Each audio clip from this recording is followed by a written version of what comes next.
Facebook and YouTube, good morning to you guys as well. We've done it. We've made it to the end of the work week. Put in your time today, and you got yourself a weekend. As I like to say, staring you right in the face. How great is that? Good morning. What do we got for you here this morning? 7 o'clock hour. 2 pit tickets to see Jelly Roll at Bash on the Bay at Put-in-Bay Airport Wednesday, August 21st. We're getting a finalist for that, both in this hour and someone on the stream. It goes over to the Q92 Facebook and YouTube page. Clicks the like button. We just put Friday in the comments today. There you go. Because it's Friday. Yeah. It's Friday. Friday. I'll even accept Friday if you just type Friday on accident. It's fine. Your phone might autocorrect. Friday. We will accept Friday. Let's all celebrate that we have 2 days off after today. By the way, crazy as this sounds, a couple weeks is Labor Day. I know. What the hell is that? It's a longer weekend for us. Officially hearing back to school commercials on the station. It's like our last shot at getting a freebie day off until Thanksgiving. Yeah. That's our last company paid day. Oh, yeah, until Thanksgiving. Till Turkey Day. But I mean, man, I come in this morning for the first time I'm sitting here doing my stuff, listening to the station, and the first time I heard multiple back to school ads. Yeah. Like, holy hell. I've heard one or two sneak in. But today was the first day that maybe I was just paying attention more. I heard multiple commercials since I started at 5:30. I'm like, damn. Well, the tax weekend, tax-free weekend. Well, it wasn't even just a weekend. It was called a holiday. So it ended yesterday at midnight. So my son's birthday is next week. We know this because your birthday's next week too. Yes, it is. We ran out to get some things that were more expensive because we knew they would be tax-free yesterday. Good idea. And holy crap. There was somebody at the Walmart on the Strip that was literally buying school supplies for every student in some local elementary school. I mean, cleaning house she was on those supplies, which I say, good for you, man. I mean, that was all tax-free. Yeah, no, take advantage of it. I don't know why you wouldn't, especially if you got multiple kids and a lot of things like that. Yeah. Yeah, even someone texted this morning, they're a school bus driver. They start next Wednesday. I'm not saying school starts, but they start. They'll start driving their routes and, like getting familiar with them, especially if they got a new one. Wednesday. Well, and not only that, I mean, football, high school football, they do transportation for the students for outside events. So, and the first few weeks of the season is when a lot of teams are traveling more because you're playing schools outside your division, outside your conference. It's non-con. So, Canton School might be going up to Cleveland, might be going over to Youngstown. Yep. Vice versa, they might be coming here from Cleveland. So crazy. Yeah, the bus. You're right. Got to learn your route. Fall sports, believe it or not, are beginning before school starts. Yeah. So we're less than 2 weeks now away. It was 2 weeks yesterday from high school football. It's nuts. Halloween candies in the stores. Oh yeah. I went to Costco so everybody knows, like, if you're looking for something to do this weekend, Carnation Festival's going on. The parade is tomorrow morning, but I went and got all the candy that we're going to throw out because the Carnation Parade is one of the few parades left where you're allowed to throw candy. And good for you. Yes, I love it. So I went and got all the candy at Costco because they have this amazing 90-ounce bag of candy for $20. It's all the great chocolate mix. You're going to love it, Christian. Anyhow, they had Halloween pillows out. They had a huge Reaper that was like 7 feet tall. Yep. Like everything was out. They had candles, Halloween candles, pillows, rugs, you name it, they had it. And I was like, gosh. Yeah, it's out. It's just there. I saw it a few weeks ago. John Eagle had an entire aisle of Halloween. Last night at Walmart, they had pumpkin cookies. Like it was still July. Yeah. And they had an entire Halloween aisle at Giant Eagle. I remember it was still July. I was like, August, September, October 31st. I was like, there is no season we prepare for longer than Halloween. I agree. I feel like Halloween's become like Christmas's backup. Like it warms things up for the holiday season. Like everybody gets so into Halloween, which is fine. Like I love it too. I think it's a fun holiday. But I mean, man, I love how our house looks decorated for Halloween and fall. We decorate for fall, not so much for Halloween. We do fall. Christmas is our thing. Christmas. We have a couple transitional pieces that'll go through both. So I'll just remove the Halloween stuff and leave the fall stuff out. until Then put some turkeys out there, some turkey decorations. yeah, like we have the leaves and candles and candle rings and all that kind of stuff. We got fall stuff. But Christmas is when we go to town. Do you have a Christmas is when we go to town. Do you have a throw pillow that says "Happy Fall, y'all"? She does have fall pillows. Yeah, I don't know exactly. It's like a rite of passage for a woman to have there's these pillows. Absolutely. I see a lot of text messages. We'll get to them because, as per usual, forecast from Mark Johnson coming up as well. But right now, it's Hosier, Too Sweet, Q92.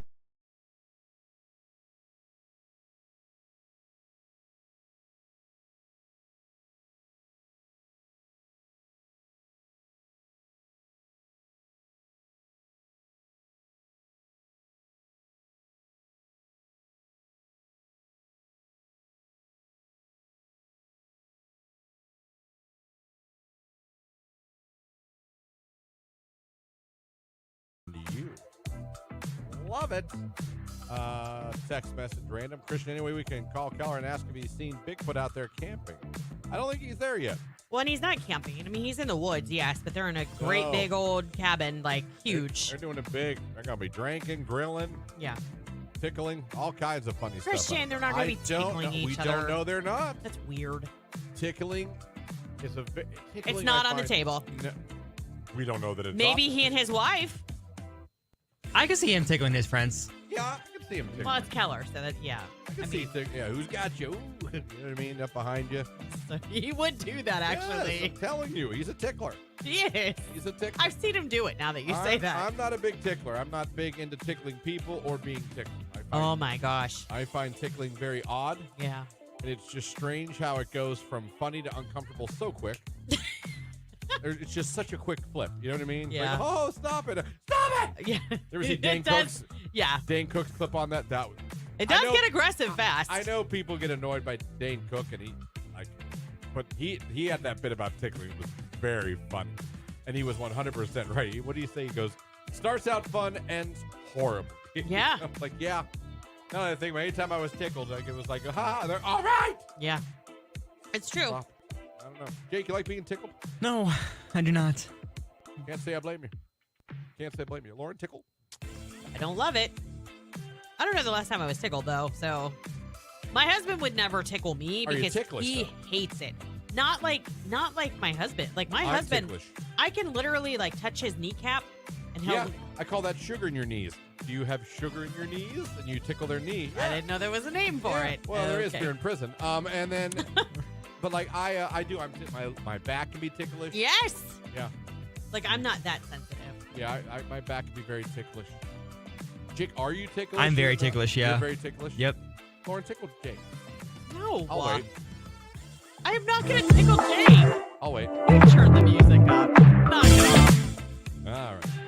What about the AM? You think Sexy Rexy's ticklish or a tickler? I think he'd punch you if you tried to tickle him. That's my take. Punch you? Yeah. No. I think he'd be like, don't tickle me. He's definitely a tickler. He's a tickler. No. Yeah. He's a tickler. No. I don't think he is. Clint is not a tickler. Definitely not. And I don't think he's ticklish. He would just look at you like, what are you doing? That, or he would have like a... Or you have to pull a microphone out of your ass. Cause, yeah, that's what I was thinking. How did he do that? Is that tickle? No. But kinda. As it like echoes through the mic. Oh, stop it. Keep going. I mean, stop it. Anyway, tickling.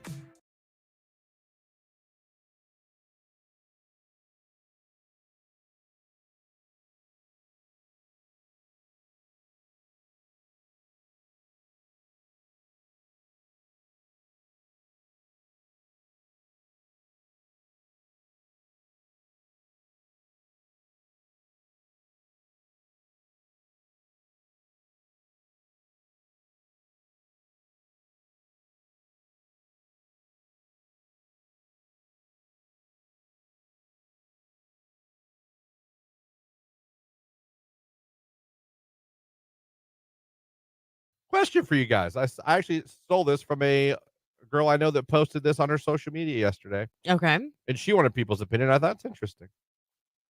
The status is, you all know it's okay to date multiple people when you're single, right? Like, right? Okay. I kind of agree. Yeah, You're single. you are single. I mean, if You you're can- not, you can go on multiple dates. You don't have to be like, well, I went on one date with this guy, so I can't see anyone else. no, I don't believe that. no, I don't believe that either. And people were arguing, saying, no, that's like, you're a jerk, you're a player. I'm like, I don't think so. If you're No. going on dates, There's a you're difference. single, you're going on dates. I would hope that you would have that conversation if you decide to get into a committed relationship. At which point, then, no, going out with someone else would probably be frowned upon, like cheating. Yeah. But if you are just meeting new people and trying to figure out where you want to land or who you want to date, I think it's totally fine. I don't have a problem with that. If you're single, you're going on dates. Like now, if I now from I look at it the other side. If I was a guy and I was like, oh, it's Susan, which likes to go on a date. She's like, yeah, just so you know, though, I'm dating other people. I'm single. I maybe contradictory. I would probably be like, she's going on dates all the time. Mhm. Oh, I might not be as interested. Yeah. But I couldn't sit there and be like, can't believe her. Mhm. But I don't know that I'd be as interested. Now, That's hypocritical, but I that's if I asked her and we were just talking and she was like, just so you know, I'm seeing other people right now. I'm single, trying to, I don't know. That might be a little turnoff to me. And I know that's hypocritical. Because well, the statement by itself, if you're single, can you go on multiple dates? I'm like, hell yeah, you can. You're single. You're not in a relationship.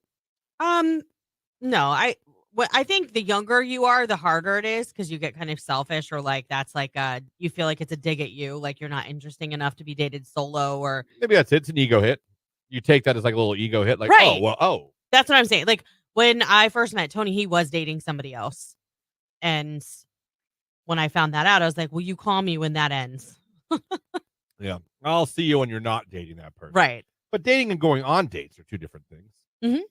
I feel like I've been seeing a guy for a while. Like, well, okay. I don't have a problem with that. You're single. Go on date. How are you supposed to find who The you wanna right be one. with? Yeah. Right. That's true. You can't just sit at home and decide I'm going to date you starting now. Yeah. You might go on a date with someone you liked and find out they were awful. That sucks. Yeah. You go on a date and you're like, well, this is terrible. Thank God I'm at Papa Bear's. For that good For cavatelli the cavatelli meatballs. meatball, everything's going to be To just save fine. the evening. Hey, this meatball almost makes your miserable personality worth hanging out with. Right. Style. Jake, your thought? I agree with it. I've never done it. I've never went on more than one date with more than one girl Jake's in a given not time a period. player. Yeah. But I agree with it. Like You're if a it's not nice- serious, then why not? Yeah. Yeah. Would it bother you, though, if you Yeah, introduce... See? it would a little See, bit. and that's why you probably have never done it to anybody else either, because you would hate it. Yeah. I'm the same way, and I realize that those two thoughts are hypocritical of each other. Mm-hmm. But I would be... If I asked a girl out and she... I guess I would appreciate that she told me that, Yeah. because she's not hiding anything, but I think the male fragile ego in me Mhm. would be a turnoff. Mhm. And I hate that because I'm telling you I'm a hypocrite, but it is what it is. Yeah.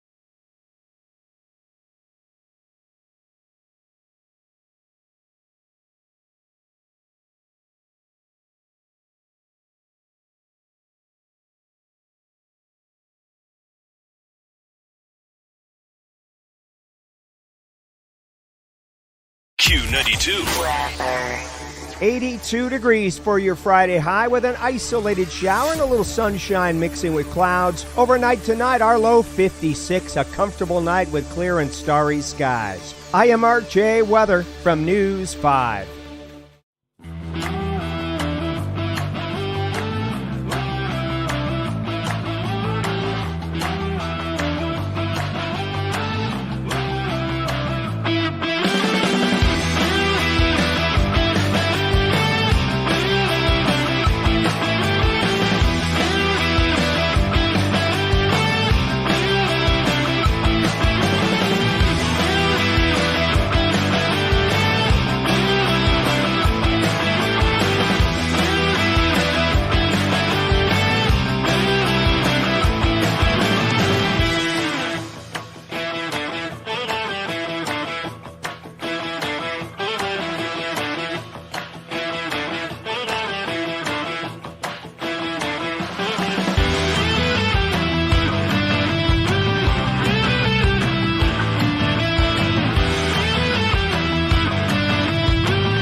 According to a survey, Yeah. of 1,500 singles from Plenty O Fish.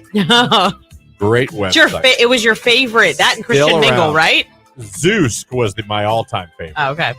Plenty of Fish. I always thought that was like the Dollar Tree version of dating apps. I don't care. People are like, well, I found my love on Plenty of Fish. I'm They like, used to have a meetup at the 356 Fighter Group.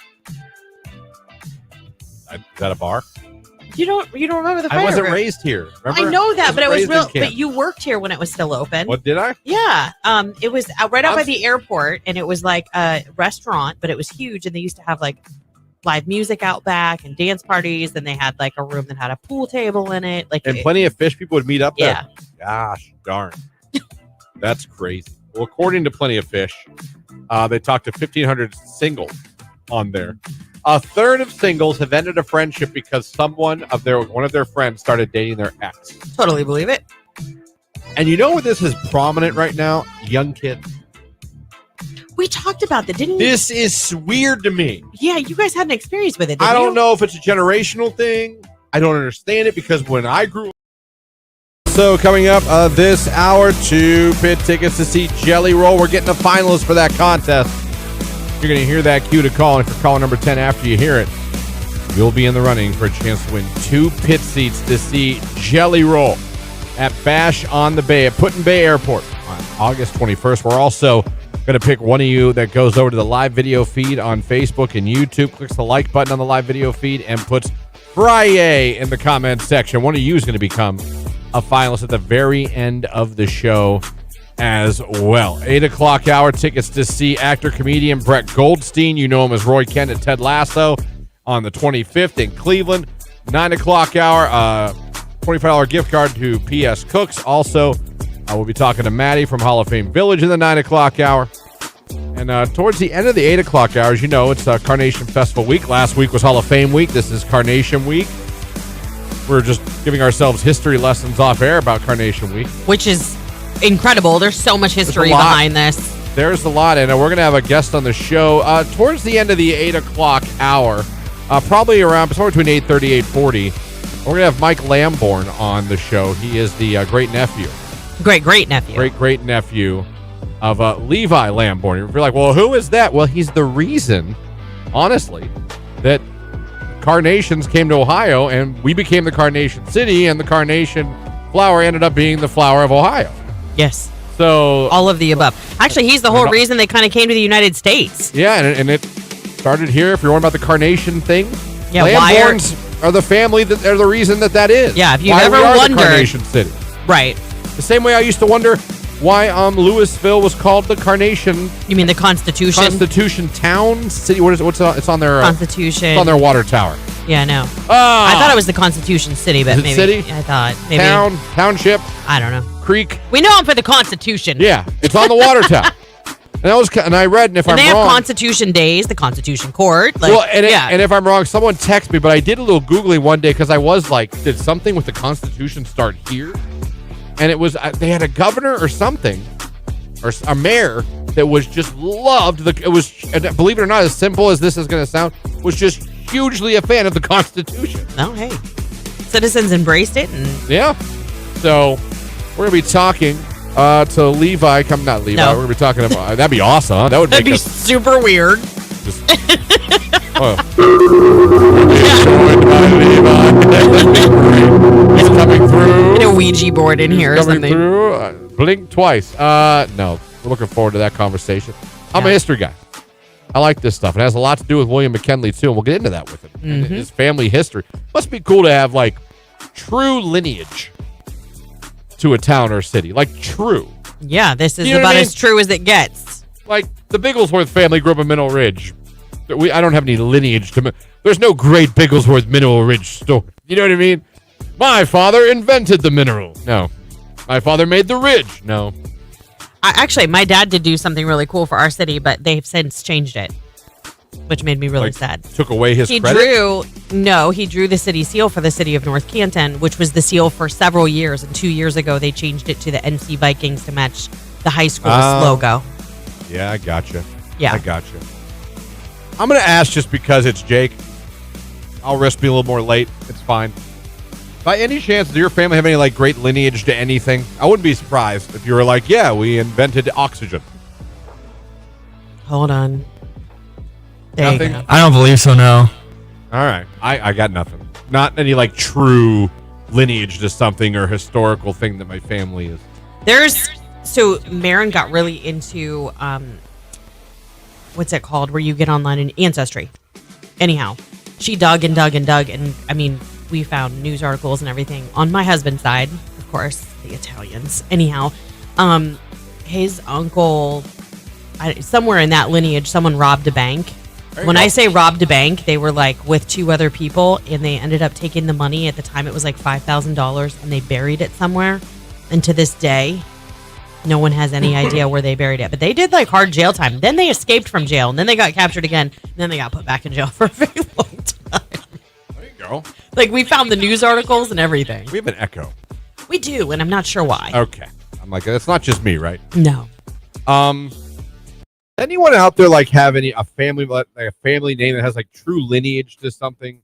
I mean, like true lineage, like the Lamborn. Like they literally are the reason this family it's the Carnation City, and that the Carnation ended up becoming the flower of Ohio.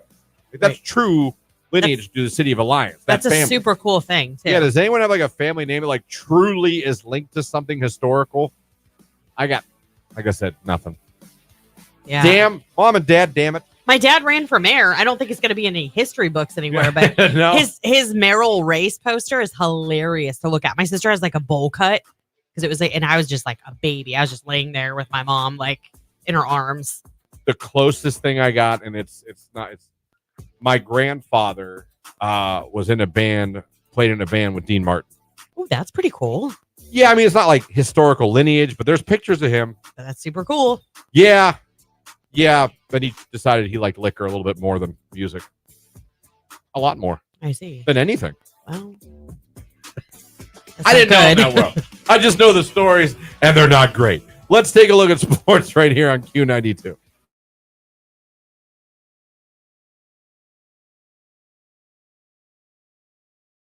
This is a Q92 Sports Break with Christian Bigglesworth on Q92. The Guardians begin a huge series with the Minnesota Twins this afternoon in Minnesota. 2:10 is first pitch. You can watch the game on the MLB Network. The Guardians are currently 67-47 on the season, but only 3.5 games up on the Minnesota Twins. Akron Rubber Ducks host Reading tonight at 7:05 p.m. at Canal Park. The Ducks currently 61-43 on the season. NFL preseason this Saturday. The Cleveland Browns host the Green Bay Packers. That game kicks off at 4:25 p.m. And finally, in baseball yesterday, the White Sox fired their manager, Pedro Grifol, and named former Cleveland Guardian outfielder Grady Sizemore their interim manager for the rest of the year. That's a look at sports right here on today's Hit Music, Q92.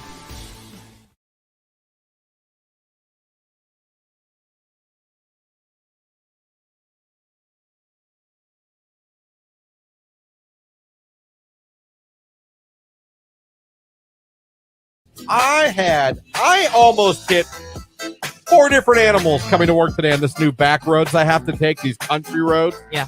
Not even joking. First, a deer runs out in front of me on some country road, a good 20 feet in front of me, but didn't know he was going to come out there. Hit the brakes, turn right down some other country road at the detour. 5 kittens are on the side of the road and almost come out while I'm driving by. Seriously? Swear to God. Aw. Turn down the 3rd country road I don't know to come to work. 2 raccoons in the middle of the road. Yeah, it's roadkill season. What is happening? Yeah, I had a ton. I had a deer completely on its back with it till I was like You sleeping? petrified. Maybe he's like those fainting cows. I always like to think they're all just taking naps Yeah, I really in hate weird it positions. when like you see a raccoon and they're on their side and they're like stuck like that. Like they always go boo, Right. And but they're not. They're going, I'm dead. right. So I saw tons of wildlife today. Like I said, I have a new, because of course, for the second time in 2 months, one of the 2 roads I take to work every day is closed.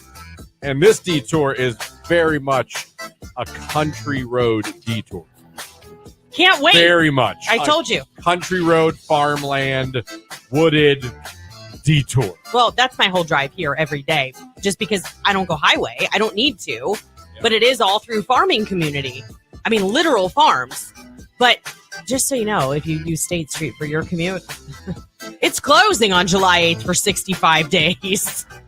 I mean, I feel like so many main roads, 225, 65 224. days! That's like the biggest main artery between Akron, Canton Airport, and Alliance. Why did you not rescue the kittens? Yeah. I'm a dog guy, first of all. Oh! Second of all, they seemed fine. What? I don't hate cats, but I mean, But you led with, I'm a dog I'm a guy. dog guy. Had that been a puppy, it might have been a different story. Instead of saying, well, they seemed okay. They were on the side of the road. They weren't in the road. Thank God I saw them. They were all huddled. Was there a mom near? I didn't pull over. It was like this big brush. Well, you would notice because kittens are And like then- this big and yeah. mom's probably like this I big. didn't see a mom. I don't know if it was like the Then they weren't okay. They seemed fine, alert. They were up early. You should have come to work with a basket of kittens. Yeah, that would have went over real well. Well, First of all, I had no box. you know we could have called the Humane Society. We would have even come and got them. We don't even know that they were in any danger. They weren't with their mama, She could have been taking a pee in the woods. but you're a dog person. I'm a dog person. If that had been a dog, I probably would have. There'd have been puppies all over the studio. I got no issue with cats. But I'm a dog person. Jake's even giggling on this. I'm just saying. Oh man, I did not. So, would you people have rescued Jake? Would you have pulled over and picked up all the kittens? Probably. Yeah. You know, it's fun to say. No, I would have. It's fun to say. I would have been in trouble if I didn't take them real easy to to the say. society. Of course I would have. Are you Picked them all up, questioning nursed his them down. character? Would you have pulled over If there were kittens and no At- mom around, I at- would have checked to see at if they were okay. 4:45 in the morning on a dark country road I probably would have gotten in massive trouble for my husband, but yeah, probably. and tried to scoop up? I would have at least checked to see if they were okay. They were fine. How do you know you're going 65 and you're like, oh, kittens, crap? No, I know. I veered.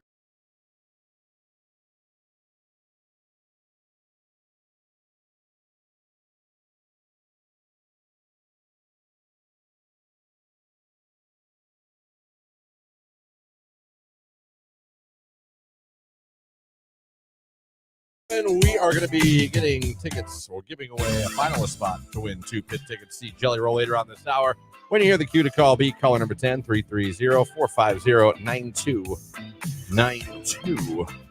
Someone texted about parades earlier. I've never heard of a parade where you can't throw candy. I have. Me too. Hall of Fame, North Canton. Where was yours? I know one, Weathersfield one. They put at least a 1-year ban on it, and it was due to I want to say the children were getting a little aggressive With throwing the with candy? the throwing of the candy. They weren't so much like, here's some candy, young man, to like, here's some candy.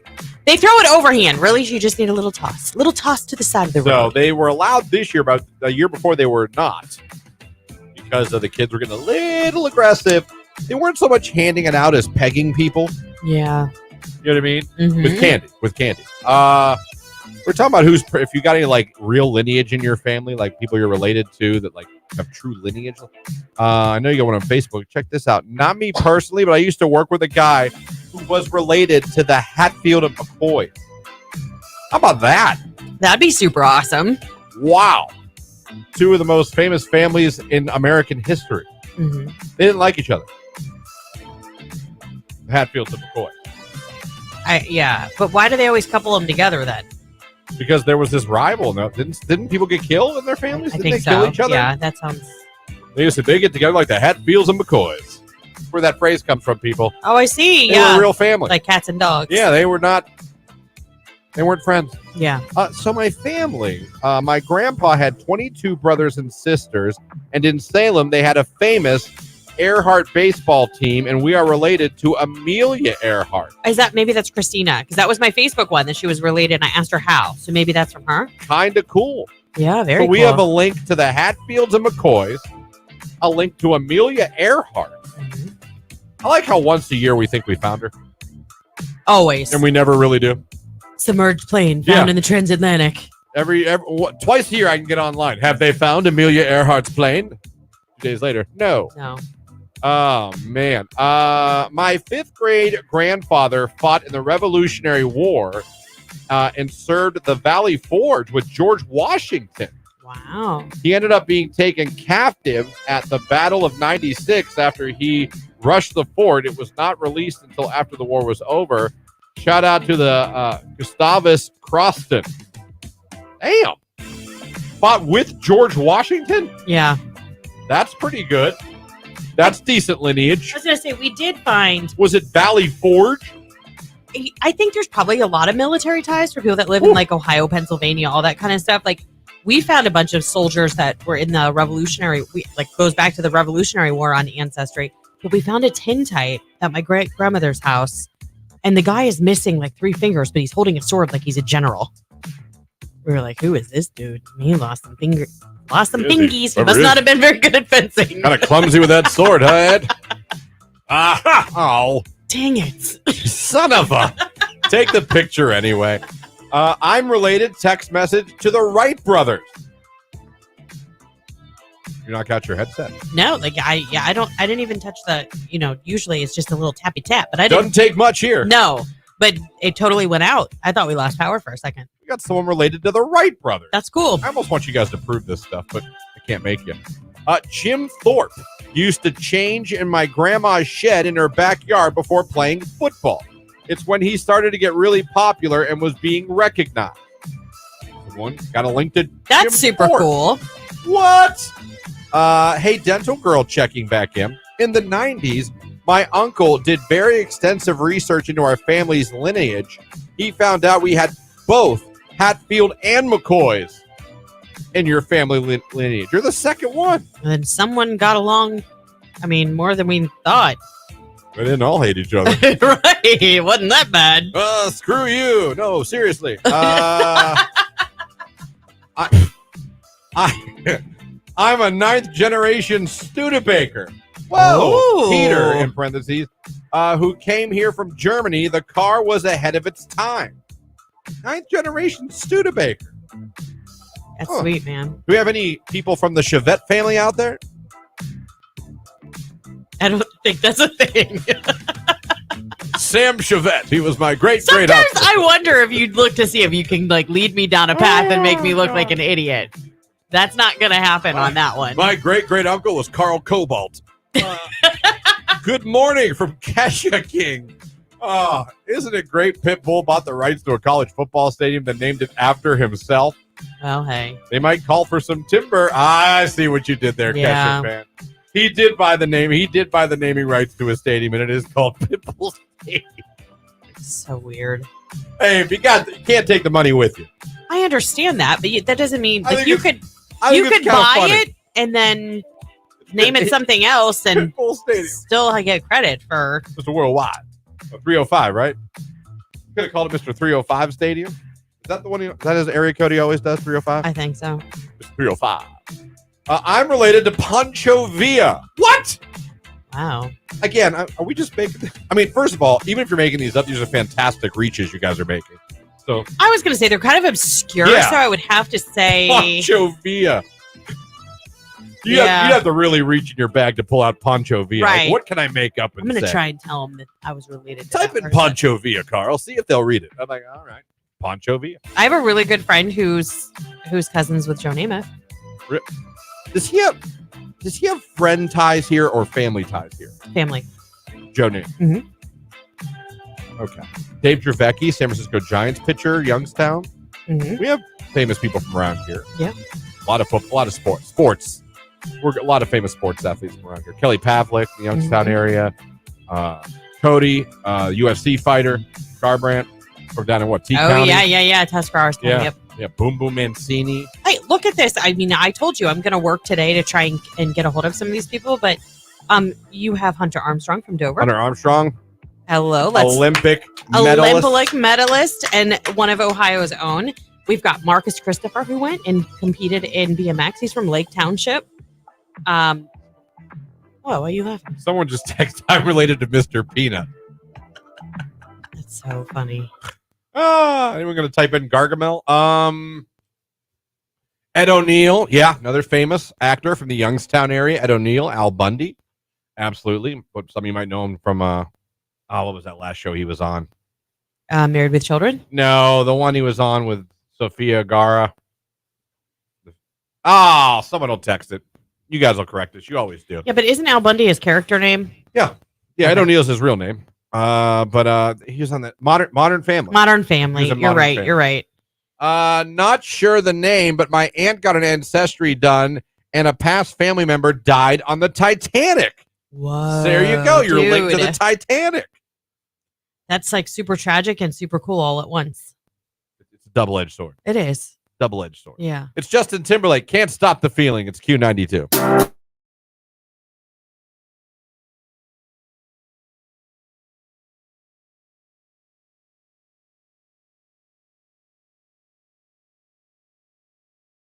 On TikTok, she has a question for us men, and men, as you hear this, I want you to text in your answer. See if we can help this girl on TikTok out. Beautiful. Like, I have a question for all the men. When you guys call women cute, what do you mean by that? Because like some women get called hot or gorgeous or beautiful. Like I always get cute. What does that mean? Why? That is her question. I mean, I think it's a valid question. What does it mean? I always, if I tell a girl she's cute, I to me that's a compliment. I'm almost probably flirting a little bit. Jake, I don't know, maybe you see it different? No, I see it the same way. Yeah, it's a flirtatious. Yeah, like I would not tell a girl I didn't feel was cute. She was cute. I know, but I feel like when you say cute, you mean it like, oh, she's cute. Like, she's not ugly. She's not pretty. She's not hot. You didn't say she was hot, so she's not hot. No, but there is like a girl next door. Like, oh, that's cute. Like, that's my take thing. it or leave it. That's my thing. But to me, if I tell you I get it. I suppose you want to be called beautiful and sexy, and those homegirls like being called sexy. Don't objectify me. But I'd like being called sexy if I was a woman. You'd like being called sexy now. I'd be like, you're damn right I am. Look at this ass. But me personally, if I tell a girl she's cute, I believe you're cute. You're good. You're good looking. You're cute. I would never. That to me is not to each his own. But to me, that's not a throwaway compliment to me. If I tell you to that, me, it's like a middle of the road compliment. Every girl wants to be told that she's hot, not cute. I get it if I was like, oh, she's nice. That could be a little. Oh, she's okay. But I think cute to me is a compliment, and I'm probably flirting. Yeah. Not anymore, but I mean, I'm. No, I know what you mean. Probably flirting. Jake, same way, different way. Do you see it any different? The only thing I just thought of is maybe when you call a girl cute, like you're like want to date her. If you call a girl like hot or sexy, maybe you want to do just the. Mm-hmm. Oh, he used her. Nice. I like it. Yes. Yes. Does that make sense? Yes. I don't know how to phrase it. Yes! That's what I'm kind of thinking. Yes. To me, again, people might see this different. I absolutely agree with you. Cute, you probably want to date more. Sexy, you probably want to more. What about hot? Hot, maybe a mixture of both. So that's where you want to be. That's the compliment you want. But I don't see cute as not a. Cute, I think, is very like my dog is cute. Does that make sense? A baby's cute. A baby is cute. A toddler is cute. Yeah. Do you see what I'm saying? No, I get it, and that's not the first time I've heard a girl say that. Yeah. But what the hell does that mean? You know what I mean? Someone text in, cute is better than hot.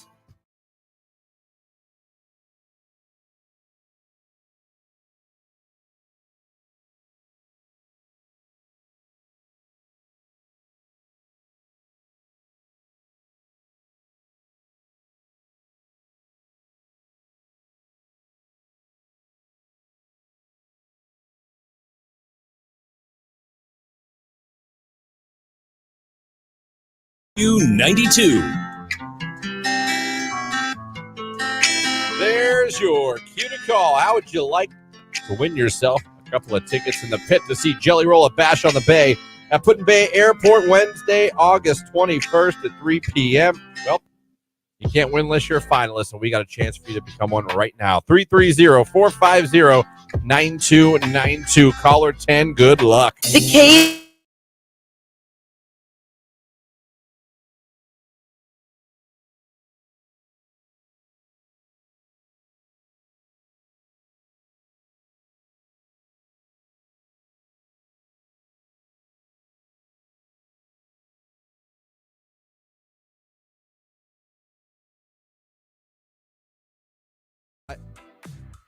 feel like I'm starting to annoy Jamie with my picky eating. Well, sooner or later, I knew that was going to happen.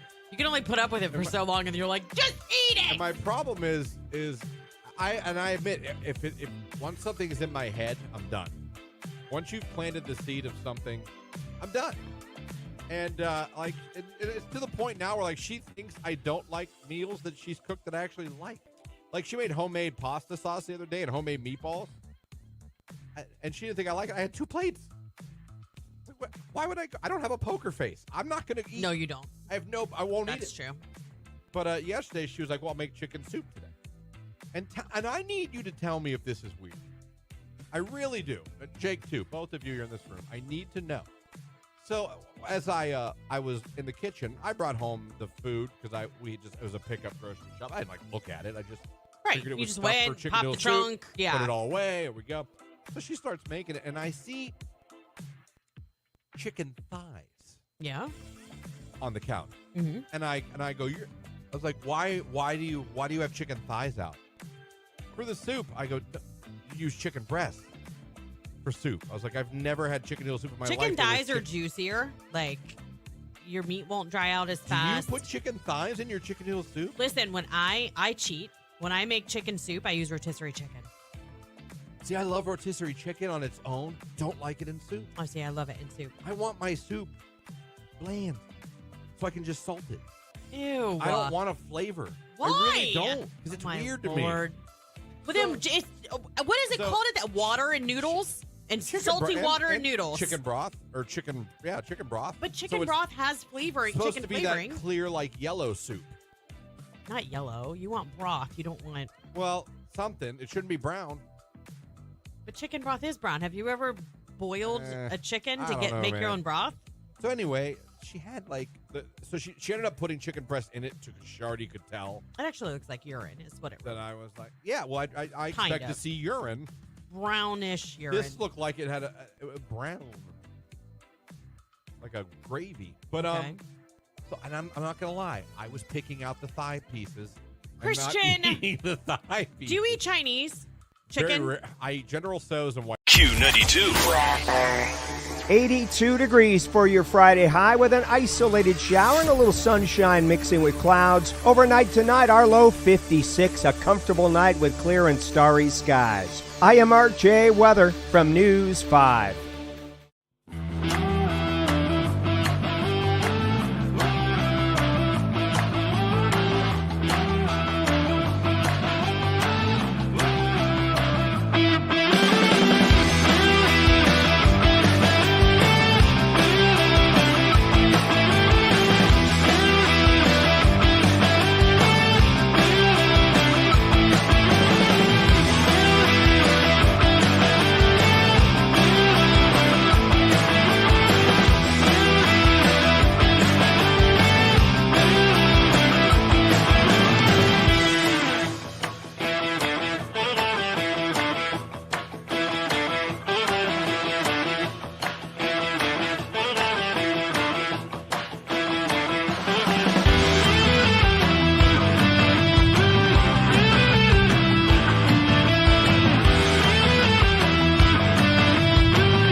listen to this. This is, I'm not gonna say it's irked me. Maybe not bothered me, but it's irked me since I've been told this.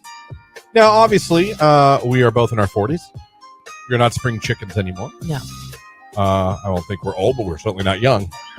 No, not as young as we used to. No, we got Jake over here, 25-year-old Jake. Yeah, retiring from concerts and whatnot. Yeah. Calling it quits at 25. I've done all I can in this life. It's time to retire. Hanging it up. And just enjoy what's left of my life at 25. But obviously, as you get older, things change in your body. Yes. You know what I mean? Mm-hmm. Some of you lose. That's like after you have babies, your boobs go. The boobs sag. You pee all the time. When you sneeze, especially. Guys, things happen. You lose hair. Hair turns gray. All of a sudden, ear hair and nose hair become a thing. That's something Congrats to our newest Q92 finalist. Guess congratulations are in order. Q92, hello, who is this? Hi, this is Abby. Good morning. All right, Abby, where are you calling from this morning? I'm actually heading towards Akron. All right, Abby, you're caller number 10. You're now a finalist. Congrats. Perfect. Thank you so much. You're so welcome, Abby. You're now included, and you could be headed to see Jelly Roll in the pit at Bash on the Bay at Put in Bay Airport Wednesday, August 21st. Just tell everybody your favorite live and local radio station that made you a finalist. Q92. Congratulations, Abby from the Carnation City. She is now in the running for the Jelly Roll Pit Passes. We're going to give away another finalist spot at the end of the show, but in order to become that finalist, you have to go over to the live video stream on Facebook and on YouTube. Doesn't matter which one you go to. Go there, click the like button, and put Friday in the comments section. If you do that, you have a chance. Lauren's going to randomly pick one of you at the end of the show and make you a finalist. Coming up here in the 8 o'clock hour, we got tickets to see actor, comedian Brett Goldstein from Ted Lasso. He is Roy Kent on Ted Lasso. We have that. Free Advice Friday, too, if anybody needs it. We are here to help you, as always. And later on in the hour, we're going to be joined in studio by Mike Lamborn. He is the great-great-nephew of Levi Lamborn, who is the reason, basically, that we are the Carnation City. He's the reason that we have carnations here in Ohio in the United States. Yes. Folks, it started with 6. Started with 6. 6 pots. Yep. Don't tell us we don't do our research. I bet y'all didn't know that. 6. And now we're in the damn city of it. Yeah, but then it goes on because there are presidential ties here, and it's Ohio, really cool. Ohio's got a lot of presidential history. Yeah. You know what's funny? Not presidential, but on 224, when I lived in the Canfield Boardman area, I drove by a cemetery, and the grandmother of Ulysses S. Grant is buried there. Interesting. Huh? Very That's interesting. That's historical. Someone said, I wonder if the Titanic's person's family member tried to help save Rose.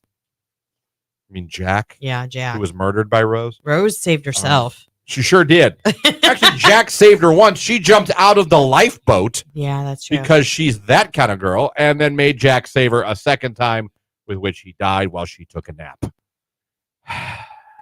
Which, at least that's how we went. Real debate. I pick Rose, but I hear the argument: who is a worse woman, Rose or Jenny from Forrest Gump? Ooh, it's a tough one. One's a murderer. Rose. One murdered a man on a boat. Mm-hmm.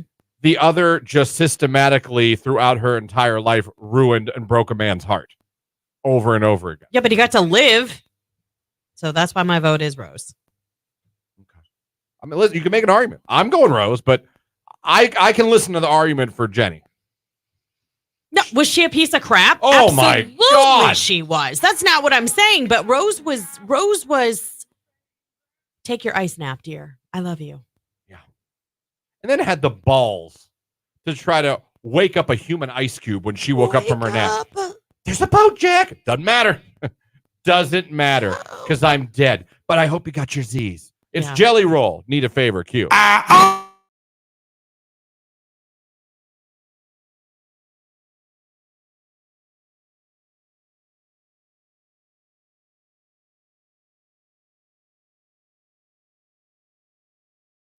I was telling a story. I was trying to tell a story last segment, but we realized there's our station plays in the lobby when you come into our building. So you're picking up a prize or you're dropping off a package or whatever. It plays in our lobby. And then it came to our attention at the 11th hour of the story that that there was a young girl. Yes. walking around our lobby, which was a little weird, but We figured it out. She's we totally found out. fine. Yes, there's an interview going on at our sister station right now. Yep, she's here with that She must guest. be there with that guest. So what we did was we turned off the audio of the station in the lobby, Yeah, Jake knew how to turn down that Yeah. speaker, so he went and So- shut it off. so that only you in the radio land, or streaming at Q92radio.com, or if you're watching on Facebook, YouTube, and X, all of you.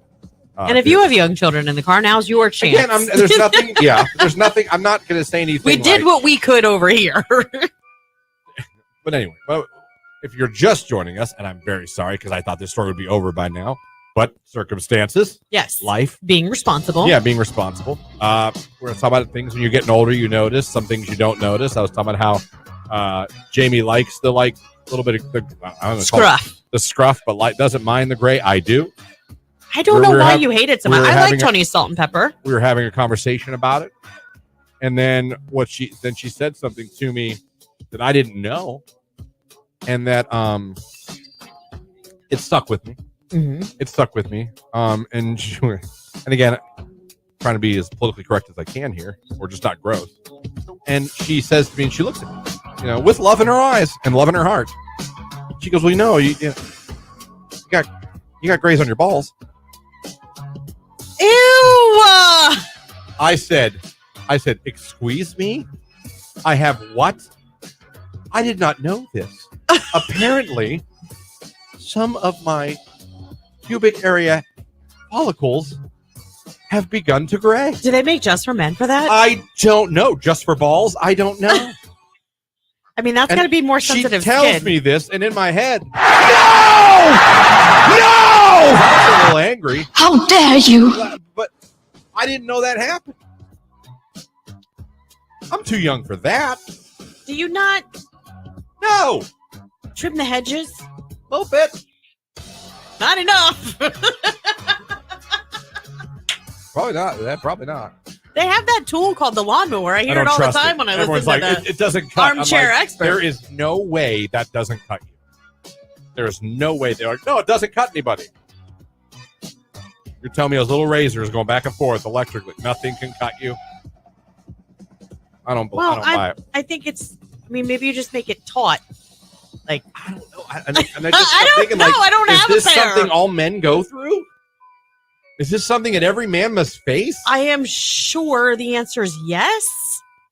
I've never heard it talked about by any man. Well, I mean, where do you expect that kind of conversation to occur? I don't know. A bathhouse? Are you going to many bathhouses these Tijuana? days? I don't know. I don't know, but that to me bothers me I mean, what do more. you think? What's your closest friend's name? Oh, okay, let's just say Ryan. Let's just say Ryan comes over and you guys are gaming one night and you'd be like, "Hey, your ball hair's gray." Well, here's I the mean, thing. wait, how does Here's that- the thing. Now I do want to ask people. How do you? Because I need to know. Listen, if the hair on your head and the hair in your beard and all that and all of that turns gray, of course the hair there is going to turn gray as well. It's gross. Christian, it happens to the best of us. Learn to live with it. I don't know. Embrace it. Be a silver fox. Silver beanbag. I don't know. I don't know. It really has me questioning my mortality. I'm like, wow, I'm really There about are some done. people that get grays in their 20s and 30s. You think they sit there and I had a question their friend who was mortality? gray in his 20s. Yeah, I had a friend who, before my wedding, had to get her hair dyed because she had gray. And she had been having them since she was 17. Her mom went gray really early too. My arm hair is still brown. Well, I mean, maybe that's sunlight helping keep it. That doesn't see anything at all. Just really throws me off. Jake, would it bother you? I don't think so. It wouldn't bother you at all. I don't think so. I don't know why. You don't have a gray on you though. No, but I will. I know he's But, already why? retired. He's not it's gray. Just shave it if you don't. I mean, It's shaving it. That's fine, whatever. Because you should keep that trim for your lady. But just I didn't know. You know. I mean, you didn't know or you didn't think about it happening to you. I didn't both. What? I didn't know, and I never thought. I never thought it would happen to me. Let's just flash forward when you're 80 years old. The rest of your No. body's gray, At but 80, no. that is a pristine Untouched. No, at 80, I think it's reasonable to say, yes, it's Santa all over. Can you Yes. imagine how bizarre that would look if you just disrobed and that was its normal color like it was when you were 16? The hair of a 16-year-old at 80.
My question was, do you think it's going to devalue the strength of a relationship for the future generation? Because you cannot possibly make the same connection over text as you would face to face or on the phone. It probably will. I'll give my not daughter credit. Boy, her and her boyfriend, they can't go a day without seeing each other. Wow. They hang That's out every good. day. It is. But sometimes you can't. I'm like, hey, just leave some room for the friends too. Like, let's Right. not. Yeah, don't lose all your friends. Let's not. You know what I mean? Love it. Don't have a problem with it. I said before, I like the guy now. I think he's a cool kid. He's respectable. He's intelligent. So you got over the whole I don't need a chocolate chip cookie thing. I never going to judge him for being emo. I just wanted to know if he No, was you were emo. offended when you offered him a chocolate chip cookie when you made cookies and he was like, no, thank you. that pissed me off a little bit. I was like, all right, a-hole. That's fine. Go to hell. But, you know, you treat her right. You respect her. She always comes to the door, picks her up, says hello to me and Jamie. I'm cool with that. But they're together a lot. Yeah. And they hang out all together a lot. And we've had discussions about her friend group. So like that. And sometimes her friends, she feels a little sometimes, I won't say alienated, but I'm like, well, listen. When you're never around. When you're never around, and if they get to hang out with you, it's only with your boyfriend. That's and I gonna realize happen. you all are in the same friend group. Right. But if it comes off like, well, we don't get to see her unless we see him, and we never really get to see just her. Right. And we I was don't like- really want to tag along with him tonight, so we'll just make plans and Right. invite her next In time. her defense, they're all in the same friend group. Yeah. So they would all hang out regardless. I was like, just saying, be careful on that. You don't want to alienate to the point where friends don't really call you anymore to hang out just you because they figure they can't hang out with just you. Right. And not that doesn't mean they don't like him. Just I had a couple like we had a friend Larry. Oh my God. Teresa. Oh, just saying her name. No! Everywhere. Ruin.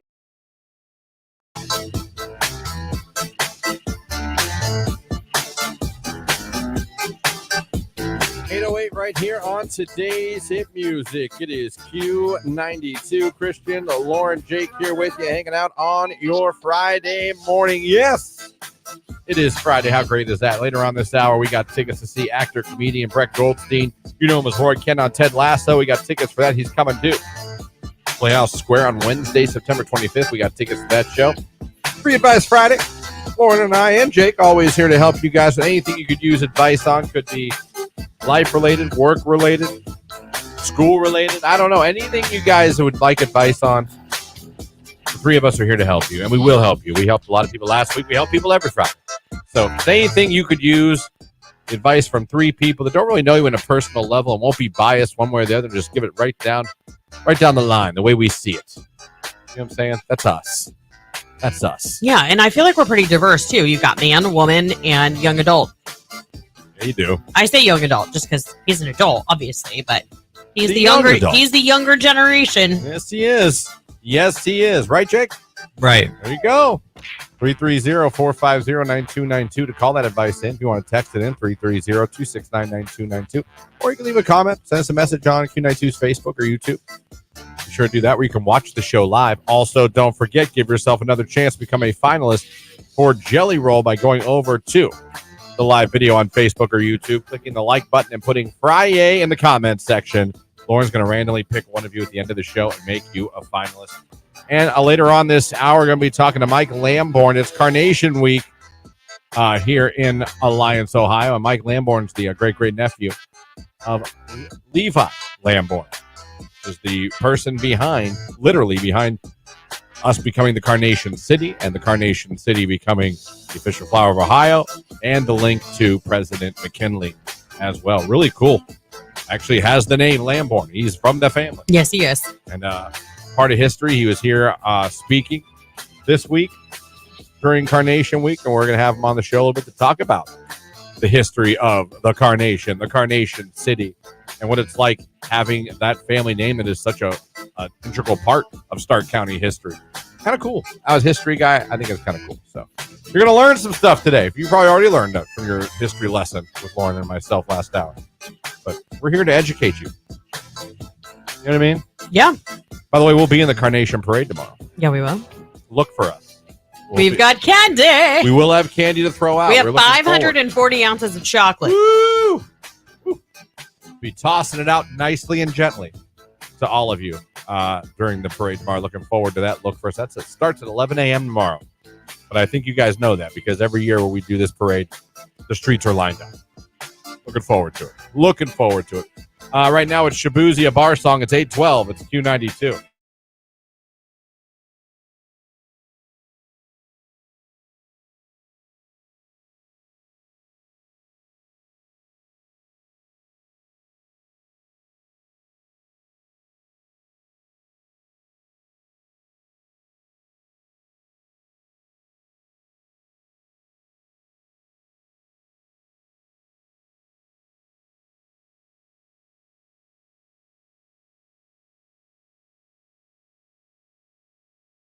I talked about this for a little bit ago.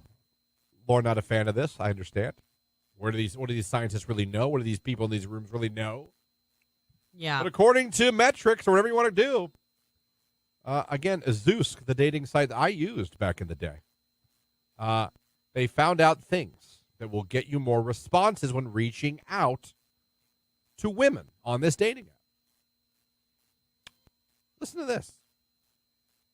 Messaging and complimenting a girl on her glasses, 39% more responses than normal.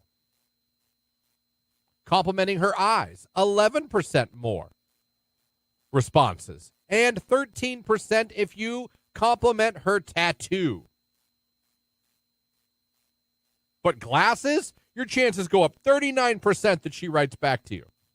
How in God's name would you come up with percentages like this? What did you... I don't know. Put out a national call. If you've got glasses and eyes, you look at the, I guess, and you online date, we want want to talk to you. I assume that they can look at everything that gets a response. I imagine they can see everything that goes on in the world of Zeus, and that they see complimenting with glasses gets more responses. Maybe there's some, I don't know. Why are they reading people's messages? Because it's the internet. Everyone does it. No, they should not be reading those. And Zeus, if it's private messaging and you're getting a compliment, I don't know. The only time that Zeus should be reading through those is with the FBI if there's a problem. Please, okay? we're on Facebook. If you say steak, Longhorn shows up in your news feed 2 seconds later. You don't. I mean, if Facebook's allowed, I'm pretty sure Zeus is. And it even says, "Don't be afraid to be a little flirty." Listen to these words that will get you more responses. Man, I'm trying to help. 66% more responses by using the word adorable. Here we go again. 42%, the word trouble. Oh, you're trouble. Girls like that. Ooh, stop I know. it, They always Darren. giggle if you say, because you've got Stop this line. it, Darren, enter. Yeah, if people are like, can't, and you're like, oh, you're trouble. And they. Hey, looks like we're living longer. How cool is this? That's good news. Hey, we're not going to die as quick. Right. Study published in The Lancet use cutting-edge modeling techniques to forecast disease burden, life expectancy, and population shifts for 200 countries through 2050. Okay. And it's a look at humanity's health on a global scale. And what they found is, in a disease study, an international consortium of experts projects that the average life expectancy is going to continue to climb in the coming decades. As a matter of fact, if anyone's going to have a baby in 2050, they can expect to live around 80 years on average. That is up from the global life expectancy right now that is 74. That's 6 more years of life. Hold on a second. The average life expectancy is 74 years of age. Yeah, globally, yeah. Okay, globally. Yeah. So we're talking about other countries where there's lack of medical care and If you want to get into, you want to get in the weeds, yeah. Well, I mean, those are pretty tall weeds you need to consider when you're considering 74 as the global life expectancy. Listen, just because we're a little closer to it. What's the American life expectancy? Should give me I'm past a midlife crisis if that's the case. Let me see here. Now, this is from 2021. The United States life expectancy, 76.33 years. Okay, that's still not that much better, but I feel like with That's 2 more years than the world average. I know. Well, I feel like with the evolvement of technology and what we know about nutrition. I'm just saying the people born in 2050 are going to get 4 more years than us. Those are not the best years of your life. You're back in diapers. You're hunched over. Hold on. In the 70s? Huh? That's not, no. 80 is going to be, if you're born in 2050. Okay, I promise you this. My mom is pushing 80 and she does not wear a diaper. Well, some do. Some do. I'm just saying, like, those aren't the best years of your, most quality years of your life. Probably What not. are those last 4 really worth? I can't believe you just said that. I'm saying, like, what? Just write them off. It was like, oh. Take me at 72. I've heard that's when the decline I'm starts. just saying. Those aren't the Said no one ever. Those are not the most quality years of your life. Physically, health-wise. Yeah. You wish you were 76 instead of 32? If we're talking about 96, that's a different story. But I think at 76, you're still pretty active. I know 76 years old. My father-in-law is 76 years old. Okay. He works because he couldn't. Where does he want work? his Hartville Hardware. What's he do? He does shipping and receiving. Yeah. Yeah. Okay. He's not a door reader. He does physical labor. He cuts his own grass. He takes care of his own lawn. He takes care of a pool. He's 76 years old and he's got it, man. I'm just saying, would you trade right now to go to 76? Well, of course not. Why would No. anybody want to leap forward that fast? Right.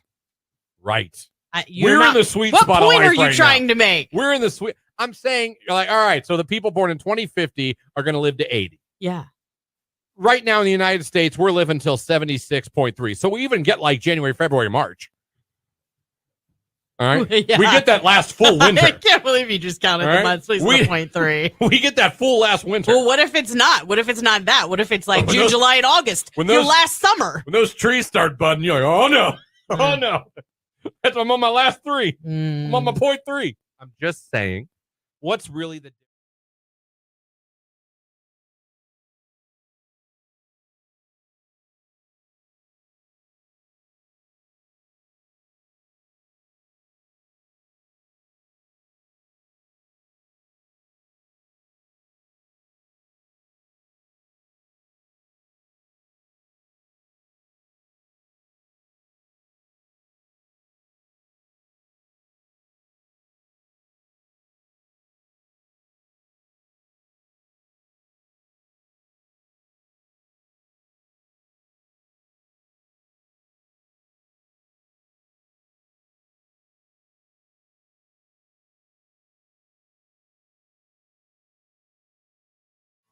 What was your craziest day at any job you ever had?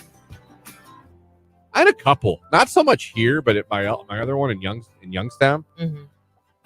I'll say the craziest day is when the police escorted one of my coworkers out of the building. Like, came in.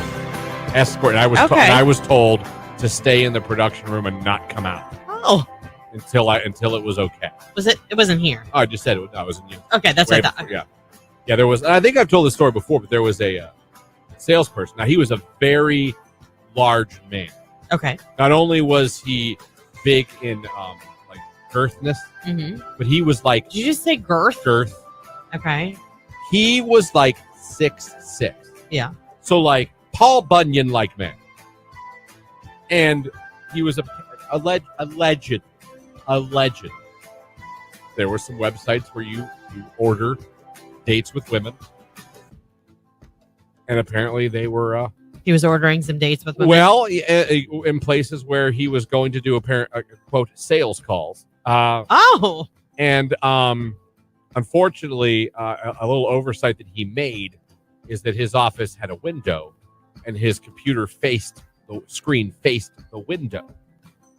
They didn't have like IT that like all of a sudden was like, zing, somebody's doing something they shouldn't. Female, I believe one or two female employees saw it, went down, and they did some investigation. I don't think it took too long. Because I believe, and I believe this is true too, it was also on his favorites tab. Oh, let's bookmark that for later. It wasn't like, all right, we need a real good computer guy to dig in and see what we can find. Oh, it's right there. Yeah. So, yeah, he was police escorted out, and I was told to stay in the production room and not come out till I was told. Yeah. And I remember thinking, at the time, I had no idea. I just get told, hey, stay in here, don't come out till I tell you. And that was it. And the door shuts. Yeah. I was like, what? I did come out. And then I saw 3 police escorting out. There was no tussle. There was no physical. But that was an odd day. Yeah. That was a very odd day at work. You don't see that a lot. I can imagine.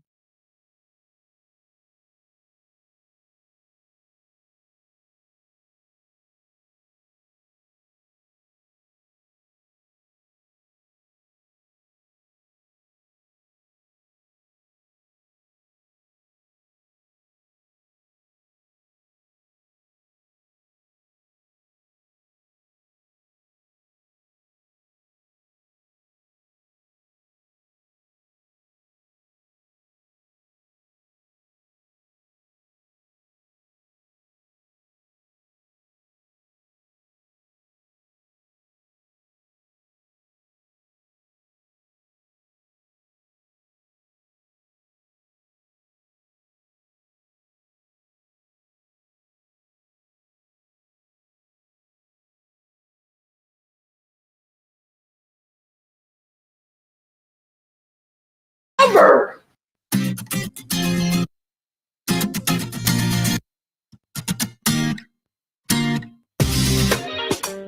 8:22 right here on today's hit music, Q92. It's the morning show. Christian, Lauren, Jake with you on your radio, streaming at Q92radio.com on our website. Of course, you can watch as well right now on Q92's Facebook page and on YouTube. Anyway, you're checking us out this morning, anyway you're listening to us, thank you so much. We appreciate you guys having us on. Don't forget, later on this hour coming up, we've got tickets to give away to see actor-comedian Brett Goldstein. He plays Roy Kent on Ted Lasso. And he's coming to Cleveland on the 25th. We got tickets for that show. Also, a 9 o'clock hour, getting another finalist, of course, for our Jelly Roll contest. Head over to the live video feed, click the like button, and in the comments section, put Friday, put that in there, and Lauren's going to randomly select one of you. At the end of the show, we'll make you a finalist for that as well. We've been talking throughout the morning. Yeah. Carnation Week here in Alliance. We just had Hall of Fame Week. We have 2 traditions. Hall of Fame Week followed by Carnation Week. Absolutely. Every year. Big parties in Stark County. Big weeks in Stark County.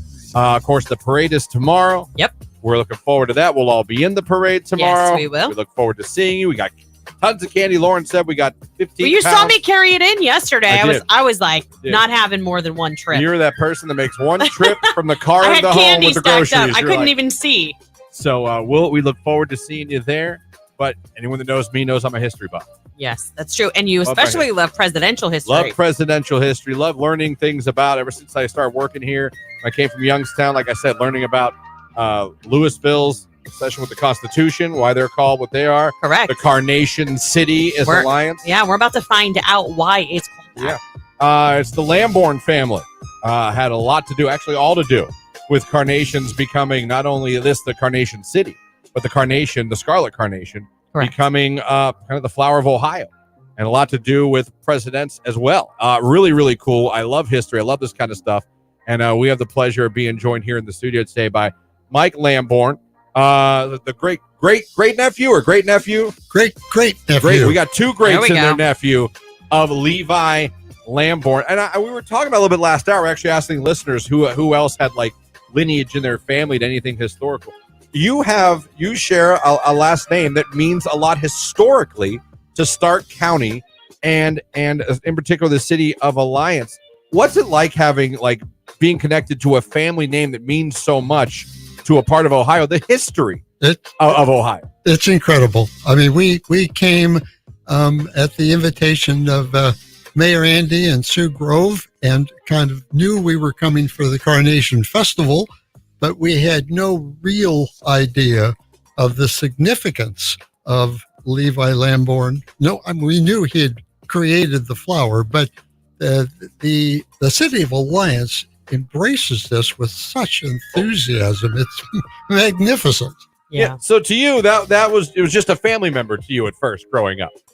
Well, yeah. I mean, I actually have to admit that I didn't know a lot about Levi until Sue had invited us to come, and I needed to do my homework. Yeah. We knew that we knew the name, and we knew that he'd created the flower. But beyond that, I think I was a little bit in the dark until I started to do some genealogy. Yeah, I was going to say, you're a lot like the rest of us where, you had the rise of Ancestry and things like that, where you could kind of dig into your family's history and lineage and be fascinated by these people that were family that you never had the opportunity. But imagine your surprise when you find out there's this city here in Alliance. Literally, the Carnation is the pinnacle of the city. I mean, it's on signage. We have an entire festival that runs 10 days to 2 weeks, a parade, on the water tower. It is on the water tower. Oh, I've got a picture of that. There you go. There you go. What did the rest of your family say when you found out, how much this flower means to the city of Alliance? It's remarkable. I mean, we've been commuting back home to our two sons, and they keep going, wow, holy cow, wow. They need to come out for next year's festival. Well, we'd like to send them. No, this has been, and what's fascinating is we've never been to Ohio before. Okay. And the enthusiasm of the residents over not just the city and all that, but the festival. I mean, we don't have this kind of stuff at home. Yeah. It's pretty remarkable. Which you call home where? Well, we live in a little town called Orinda, which is east of the San Francisco Bay by about 30 miles. But we spent the last 50 years up in the Napa Valley. Right, because you guys are into wine and winemaking, correct? That's right. Okay. So come from California to Ohio to find all of this. First of all, welcome to the city of Alliance. Thank you. Yes. Let's get into a little bit of the history of the Carnation, because we kept talking about how the Carnation, why it became so important to the city of Alliance, and how it came to actually even come to the United States and Ohio in particular. Yeah, I mean, and I'm sure, Mike, you've looked some of this up. You said as you were studying, and before we do this too, was it cool as you dug into this and decided, I guess I need to look? How blown away were you as you did the research and found out how much Levi meant to Alliance and Stark County and Ohio eventually? Oh, totally blown away. Yeah. I mean, it was, and I wish that I had done my homework many years earlier, because I would have come better prepared. Yeah. Well, yeah. Now, obviously, what I was looking at this morning and through the last couple of days was Robin Library. I think a pretty good source around here. Yes. And Levi, he purchased 6 potted carnation plants, and at the time, there were very few even cultivated in the United States. Yes. According to that. And he loved flowers, and he loved the rare carnation, and he brought them there. They became eventually like the official flower of the city of Alliance. And then he ran against William McKinley for a congressional seat from this district. Mm-hmm. They were actually, believe it or not, people, there was a time you could be friends with who you're running against. And they were. They actually were friends. Yeah. He gifted McKinley the Scarlet Carnation, and he would wear it for good luck at a lot of his political events and during his campaign. Yep. So they did that. And then after President McKinley was assassinated, that's when things kind of got going to make the Carnation kind of the official flower of Ohio a little bit. And obviously then the Carnation Festival, the Carnation City was at 1950 became the Carnation City, or 8. Oh, I had it in my head. Had it all memorized. Since 1960, the festival's been going on. That's what it was. 59, it became the Carnation City. I love it. There we go. So linked to one of the presidents of the United States. They were friends, ran against each other, and he gave him one of these carnations. Ended up being something that President McKinley would be known for, and uses, and he considered it a good luck charm throughout his political career. That's just incredible. It had to be incredible as you learn things like that. That's probably something that nobody anticipated. Yeah. Oh, yeah, for sure. Well, and in today's climate, I mean, we know that this doesn't usually happen where they're such good friends. But, I mean, Levi Lamborn being from Alliance, not only was he a botanist who brought this carnation flower, he was a politician. He was also a doctor, correct? Yeah. That's what I thought. I mean, so he was very, very well-rounded and very active, obviously, in the city of Alliance. What didn't he do? I know. Yeah, that's true. So many people, you talk about someone who had like drive and ambition. Yeah. Like you said, a doctor, a botanist, a political. I mean, he did it all. Yeah. He absolutely did it all.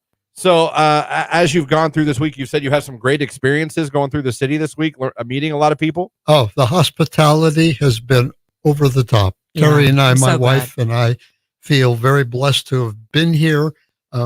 We've met so many wonderful people. We've been able to see all the historic sites. It's been phenomenal. We're going home as cheerleaders for Alliance, Ohio. Oh, there you go. I love it. There you go. And who knows? Maybe that's where you got. So he was a botanist for carnations. You guys do grapes. I mean, maybe it's in the family lineage. I mean, flowers. Well, flowers, maybe yes. Agriculture. Yes. I like that. Yes.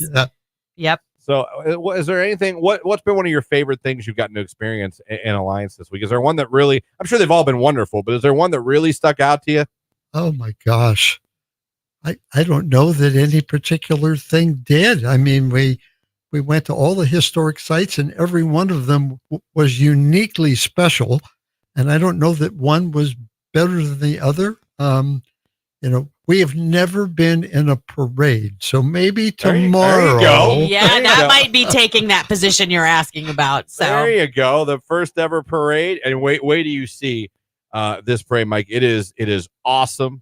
So many people show up. Everyone, it's just such a great time, such a great atmosphere, and I think you're really, really gonna. I think you're right on the head. I was gonna say that's gonna be something you're gonna take with you. I've lived in Stark County my entire life, and I was blown away when I was in the parade for the first time, like was involved with the parade like 9 years ago, at how big it is and how the city of Alliance comes together and all of the businesses are involved. And there's, local marching bands and our local athletes and all of our local clubs. I mean, it's going to be a great day. I need to practice my princess wave. You do your parade wave. Yes. I'm sure it'll be yes, just fine. Very cool. Mike, this has been really cool. It's been cool meeting you. Been cool talking to you. I'm glad you're getting to experience this.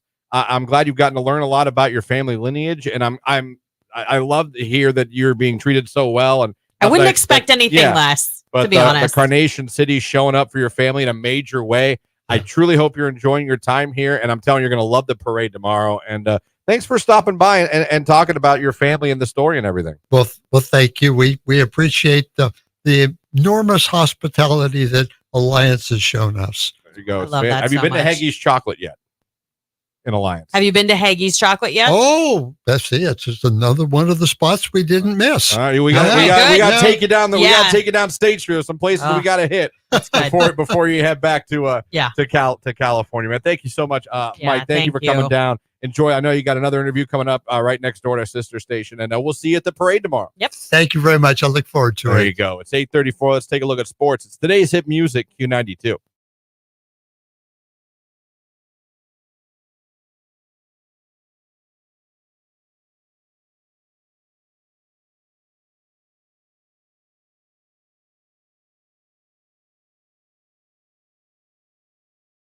This is a Q92 Sports Break with Christian Bigglesworth on Q92. The Guardians begin a huge series with the Minnesota Twins this afternoon in Minnesota.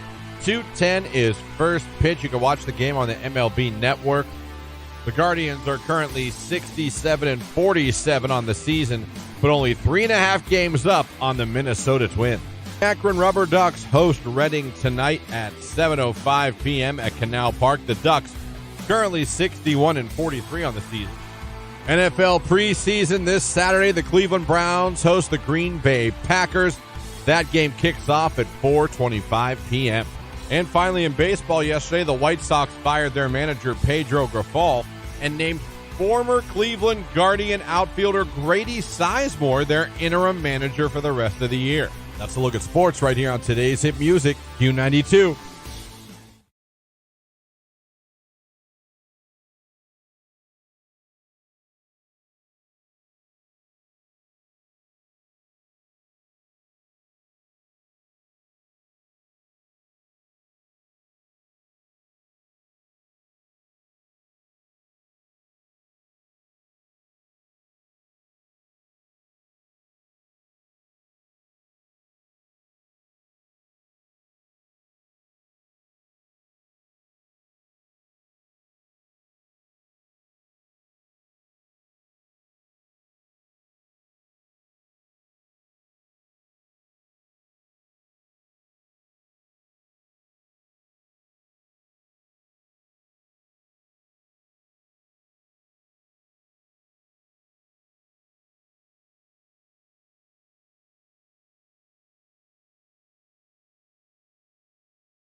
I just told that last night. I was like, do you realize now I'm going to get a Columbus Clippers plastic commemorative cup? I know. You got to be jacked about My that. daughter was like, oh, God, here we go, another one. I'm like, no. I was like, I want to get a glass, cabinet. Like a curio and cup? I want to display my plastic cups, my commemorative plastic cups. I got a Browns one, a Guardians one. How's that going? The fight at home for that. 2 Rubber Ducks ones. Yeah. I have more than that. I have a Maybe you Cavs can make one. a man cave and keep it down there. Maybe, but I'm telling you, I want to display them for when people come over and go, look.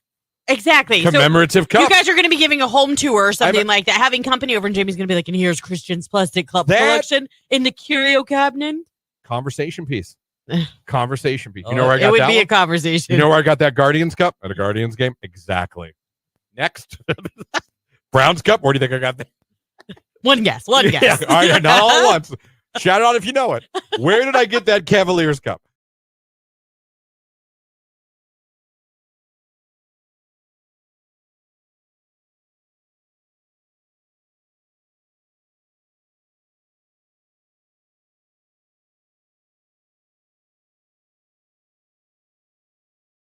Next hour.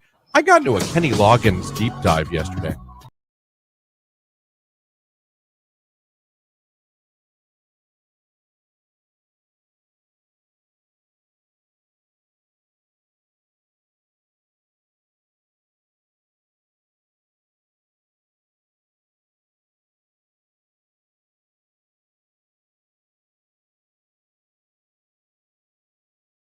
Lauren, Jake here with you. Thank you so much for having us on your Friday morning. It is Friday, everybody. I hope you guys have a great weekend lined up. I think it's going to be one of the most comfortable summer weekends of the summer. I know. I'm super excited. So not only do we have the Carnation Parade tomorrow, which weather outlook, could you get any better? Seriously. But we also are celebrating my son's birthday tomorrow night. So I'm kind of excited because I was like, ooh, we can put on hoodies and jeans and, have a fire and all the things because this is, friends, what we call open the window weather tonight. It's going down into the 50s. 56. That is the best summer sleeping when you can crack the window. I'm sorry. Both Saturday and Sunday, 76, 75, and I don't believe it's humid. No, the humidity is supposed to take a huge nosedive tonight. Good summer weather, but not like that sticky, muggy weather, but great sunshine, warm to get outside, grill, do something. I got to cut my grass this weekend again. Yeah. Probably. My son cut it the other day. That's the thing about having a 16-year-old son who wants money. He cuts the grass. Cut that grass. Go cut that grass. That's how he gets his allowance. Yeah, I'm looking forward to the weekend. Don't really know, other than the parade, don't really have anything planned per se. I've got a busy couple of weekends. I've got the Carnation Parade, obviously my son's birthday, things like that. Next weekend, Keller and I are emceeing the Legacy Gala for Legacy of Honor. Honoring our first responders in the area, active military, and military veterans. So I love that event every year. I believe you can still get tickets at honorthelegacy.org, but it's such an awesome night being able to celebrate our first responders and military. And we had so much fun doing it last year. I was so thrilled to be asked to come back again this year. So we have that next weekend. And then it's like our kids are back in school. So like our last 2 summer weekends, I have something both weekends. Because at first I was like, ooh, let's just do like a little quick weekend. Like, let's go somewhere real quick just because summer's that day. That's not going to happen. It's fine. We'll do it in the fall. It's like great weed growth weather, someone said. Well, just pull the weeds. As you see them, pull them. That's the easiest thing. That's what we do. If that's the weed they're talking about. Like, I'll be walking around. Like, I'll just walk sometimes just a lap around my house and be like, whoop, whoop, whoop, pull them out. Yeah, because we moved into the house, obviously, in July, like, we missed kind of like the spring landscaping part, but next year we have big plans to. Oh yeah, I know. Yeah, you guys will make it nice. You did text wrong weed. I didn't think you were talking about weeds around the house. Yeah, that's why I said if they're talking about that kind of weed. I got you now. See, here I am in my elementary mind. You're like, yes, of course. You know, like, oh, weeding? Yeah, I do weeding all the time and pruning. They're talking about the devil's lettuce. No, that's what they're talking about. It's 8:41. It's Taylor Swift. I Can Do It With a Broken Heart on Q.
My question was, do you think it's going to devalue the strength of a relationship for the future generation? Because you cannot possibly make the same connection over text as you would face to face or on the phone. It probably will. I'll give my not daughter credit. Boy, her and her boyfriend, they can't go a day without seeing each other. Wow. They hang That's out good. every day. It is. But sometimes you can't. I'm like, hey, just leave some room for the friends too. Like, let's Right. not. Yeah, don't lose all your friends. Let's not. You know what I mean? Love it. Don't have a problem with it. I said before, I like the guy now. I think he's a cool kid. He's respectable. He's intelligent. So you got over the whole I don't need a chocolate chip cookie thing? I never going to judge him for being emo. I just wanted to know if he No, was you were emo. offended when you offered him a chocolate chip cookie when you made cookies and he was like, no, thank you. that pissed me off a little bit. I was like, all right, a-hole. That's fine. Go to hell. But, you know, you treat her right. You respect her. She always comes to the door, picks her up, says hello to me and Jamie. I'm cool with that. But they're together a lot. Yeah. And they hang out all together a lot. And we've had discussions about her friend group. So like that. And sometimes her friends, she feels a little sometimes, I won't say alienated, but I'm like, well, listen. When you're never around. When you're never around, and if they get to hang out with you, it's only with your boyfriend. That's and I gonna realize happen. you all are in the same friend group. Right. But if it comes off like, well, we don't get to see her unless we see him, and we never really get to see just her. Right. And we I was don't like- really want to tag along with him tonight, so we'll just make plans and Right. invite her. Who wants to go see actor, comedian Brett Goldstein, Roy Kent, and Ted Lasso in Cleveland at Playhouse Square? He's going to be there Wednesday, September 25th, and we got a pair of tickets to give away right now.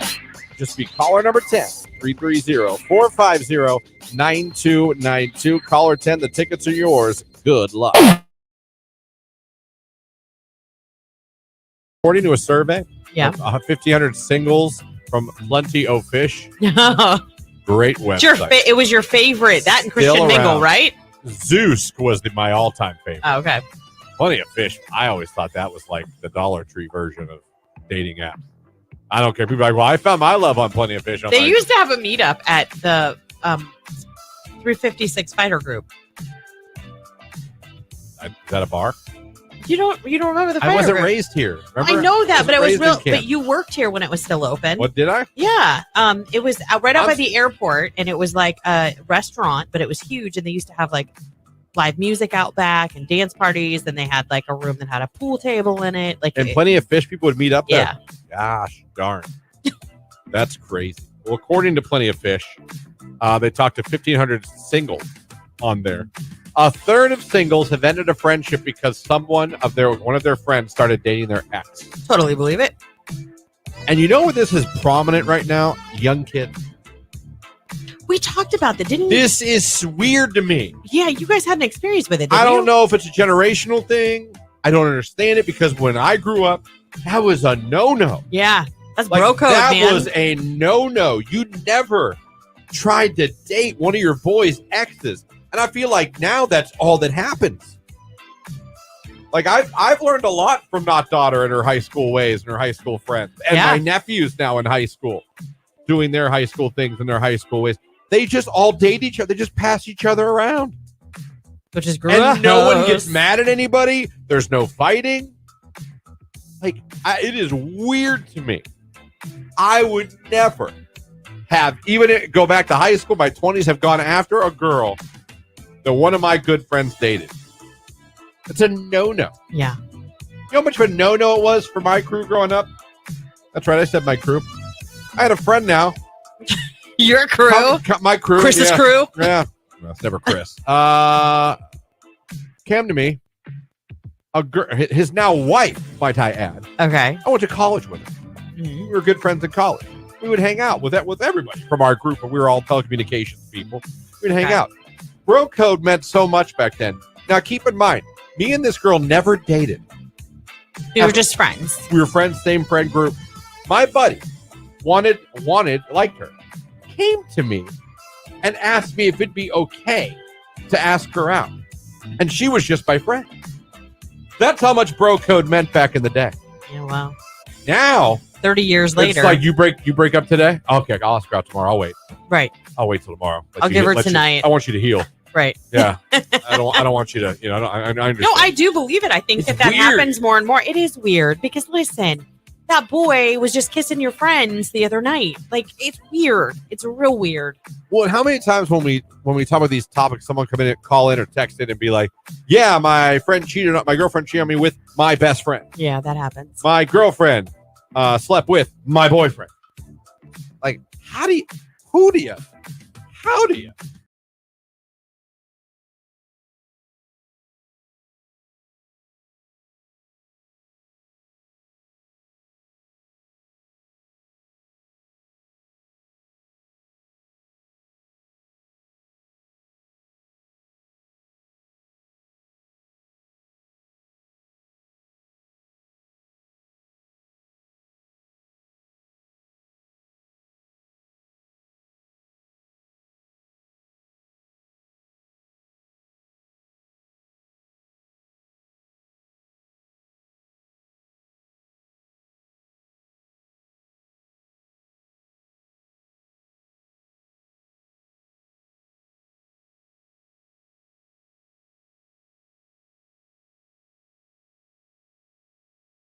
Find a rewarding career close to home at Kimball.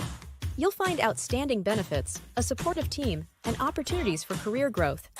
Working for a local family company really makes a difference. Apply today.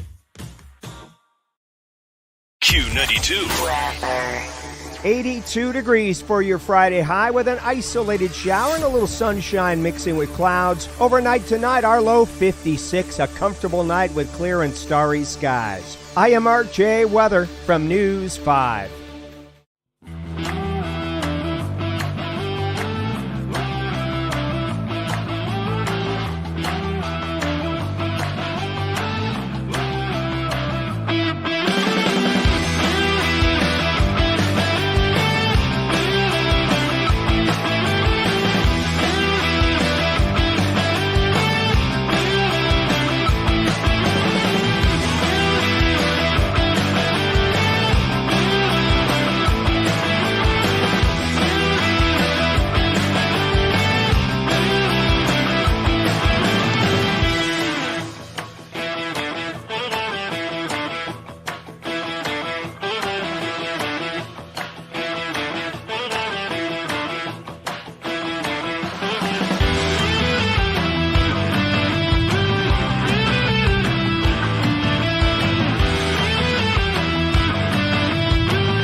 $25 gift card to PS Cooks on Lincoln Way East in Massillon, where they purchase inventory from all the major retailers, and they come and pass those savings on to you, where they have truckloads of things like bedding, kitchen appliances, housewares, clothing, so much more. And giving those away all week. Got another one for you here in the 9 o'clock hour. Around 9:15, Maddie Zurakowski going to be joining us.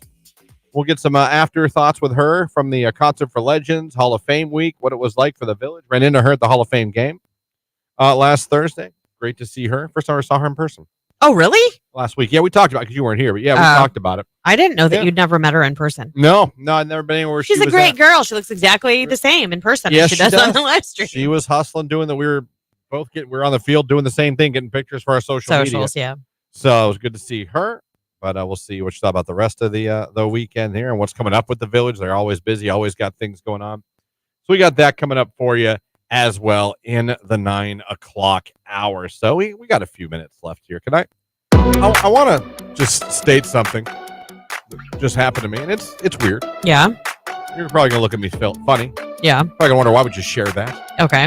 But I feel like one of the things that I've done since I've been here at Q92, I've shared things in my life that happened to me, even if they're weird. Oh, yeah. It's not the first time. It won't definitely not be the last. And I throw this out to both of you. And again, we have about 2 minutes, and someone please keep me to that or close to that. Have you ever, I mean, this has happened to a lot of people. It happens a lot, especially depending on what you eat. But have you ever gone pee and the pee has an odor of something? Yeah, as soon as I eat asparagus. Asparagus is a big one. Yeah. Okay. And what, it smells like asparagus? I don't like asparagus. Yeah, it's like a weird, I can't explain it, but yeah, it's definitely, it alters the way it smells. You're peeing and you're smelling. Yeah. You're like, that smells like asparagus. Yeah. Jake, you ever had your pee smell like something? Why is he silenced again? Hello? Yeah. There we Okay, go. cool. Oh, okay, maybe something was loose on his mic. Only asparagus. Other than that, I think you might want to see a doctor. Okay. Well, all right, maybe. And let me tell you where we're going on this journey. I was just in the bathroom taking a pee. Yeah, I was You in the wanna bathroom know- at the same time. The other bathroom. I give you 100 guesses. I'll bet you couldn't guess what my pee smelled like. And I didn't even consume this food. No, I've got no guesses. Ramen noodle beef flavor. What is wrong with you? Ramen noodle What is wrong with you? beef flavor. Like who's going potty and is like, man, that smells I'm like telling beef you- ramen noodles. I'm telling you, whatever. I'm nuts. It's weird. That's exactly what I smelled. I smelled the broth of ramen noodle beef. Haven't had ramen noodles in probably half a year. There's only two things that someone said Brussels sprouts. I was impressed, actually. I can see that because that's like along the lines of asparagus, and they're kind of bitter. Can I be honest? It kind of made my peeing a little more enjoyable. It was a Christian. pleasant smell, and now I'm hungry for ramen noodles beef flavor. I know a lot of you go chicken. I like the beef. I like the beef too. Don't sleep on the beef. I just want to throw that out there. That is what my urine just smelled like. And Do I you thought, think maybe you should hit the Stanley a little more then? Because maybe? I can't imagine why your urine should smell like ramen, Beef flavor. especially beef flavored. I don't know, but it did. If I drink a lot of coffee, my pee will sometimes smell like coffee, someone said. Really? Woo. Stop the poop talk, someone said. Oh, they said the S word. No. Hey, buddy, I'll talk about what I want to talk about. I actually have a really funny story about poo. Well, we can piss this person off and do that at the 9 o'clock hour. How you like them apples, buddy? Poopy day for you, isn't it? Pussycat dolls and buttons on Q92.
Hey, looks like we're living longer. How cool is this? That's good news. Hey, we're not going to die as quick. Right. Study published in The Lancet use cutting-edge modeling techniques to forecast disease burden, life expectancy, and population shifts for 200 countries through 2050. Okay. And it's a look at humanity's health on a global scale. And what they found is, in a disease study, an international consortium of experts projects that the average life expectancy is going to continue to climb in the coming decades. As a matter of fact, if anyone's going to have a baby in 2050, they can expect to live around 80 years on average. That is up from the global life expectancy right now that is 74. That's 6 more years of life. Hold on a second. The average life expectancy is 74 years of age. Yeah, globally. Yeah.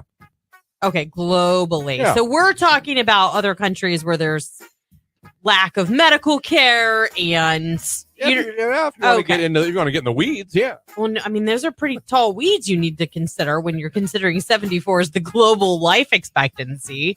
Listen, just because we're a little closer to it. Than, What's the American life expectancy? Uh, You're gonna give me I'm past a midlife crisis if that's the case. Let me see here. Now, this is from 2021. The United States life expectancy, 76.33 years. Okay, that's still not that much better, but I feel like with That's 2 more years than the world average. I know, but I feel like with the evolvement of technology and what we know about nutrition. I'm just saying the people born in 2050 are going to get 4 more years than us. Those are not the best years of your life. You're back in diapers. You're hunched over. Hold on, in the 70s? Huh? That's not, no. 80 is going to be if you're born in 2050. Okay, I promise you this. My mom is pushing 80 and she does not wear a diaper. Well, some do. Some do. I'm just saying, like, those aren't the best years of your most quality years of your life. Probably What not. are those last 4 really worth? I can't believe you just said that. I'm saying, like, what? Just write them off. It was like, oh. Take me at 72. I've heard that's when the decline starts. I'm just saying. Those aren't the Said no one ever. Those are not the most quality years of your life. Physically, health-wise. Yeah. You wish you were 76 instead of 32? If we're talking about 96, that's a different story. But I think at 76, you're still pretty active. I know 76 years old. My father-in-law is 76 years old. Okay. He works because he couldn't. Where does he want work? his Harpo Hardware. What's he do? He does shipping and receiving. Yeah. Yeah. Okay. He's not a door reader. He does physical labor. He cuts his own grass. He takes care of his own lawn. He takes care of a pool. He's 76 years old and he's got it, man. I'm just saying, would you trade right now to go to 76? Well, of course not. Why would No. anybody want to leap forward that fast? Right. You're in the sweet what spot of point life are you right trying now. to make? We're in the sweet. I'm saying, you're like, all right, so the people born in 2050 are going to live to 80. Yeah. Right now in the United States, we're living until 76.3. So we even get like January, February, March. All right. Yeah. We get that last full winter. I can't believe you just counted All the right. months. Please, We- 0.3. We get that full last winter. Well, what if it's not? What if it's not that? What if it's like When June, those- July, and August? when Your those- last summer. When those trees start budding, you're like, oh no. Oh no. I'm on my last 3. I'm on my 0.3. I'm just saying, what's really the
I was telling a story. I was trying to tell a story last segment, but we realized there's our station plays in the lobby when you come into our building. So you're picking up a prize or you're dropping off a package or whatever.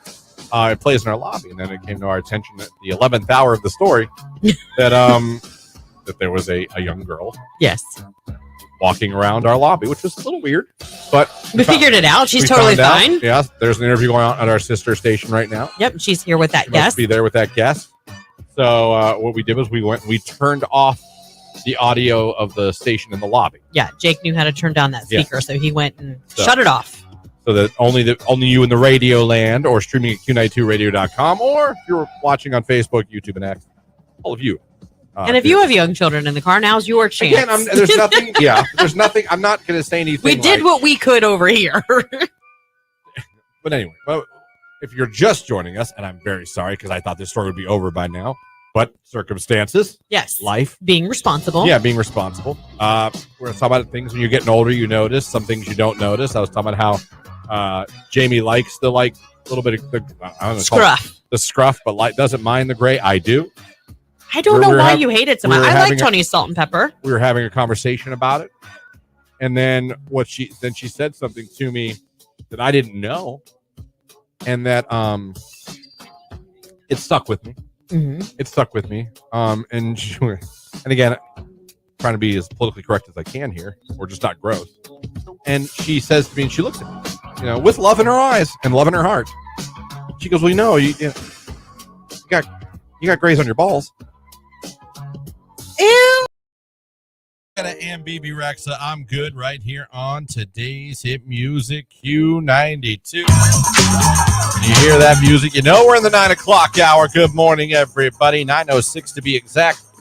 Thanks for having us on Q92 Morning Show. Christian, Lauren, Jake here with you. Also, streaming online always at our website, Q92radio.com, and you can watch the show on Q92's Facebook and YouTube page. As a matter of fact, if you want to become a finalist for our Jelly Roll contest, you need to go over there right now. Click the like button on the live video feed on Facebook or YouTube. Doesn't matter which one. Click the like button in the comment section. Put Friday. You do those two things, and Lauren's going to randomly select one of you at the end of the show and make you a finalist. Also, if you're not following us on Facebook, what are you doing? Go over to Facebook, Q92 Radio. The like, click the follow, and then if you want to subscribe to our YouTube page, go to Q92 on YouTube and hit the subscribe button so you get the alerts whenever we go live, not only for the morning show or Downtown with the Diva or any Q92 interviews. It's also where we put all our content for Q92 Sports. Check that stuff out as well. Matter of fact, you can go check out our interview with Bernie Kosar that we just had this past Wednesday over at St. Herlumbo. So plenty of content on the Q92 YouTube page and all kinds of content on the Q92 Facebook page as well. Like, follow, subscribe, and all our stuff too. Q92 Radio on Instagram, on Threads, at Q92 on X. We're everywhere. Plus, we're also giving away a $25 gift card to PS Cooks in Massillon later on, and Maddie Zurakowski from the Hall of Fame going to be joining us as well.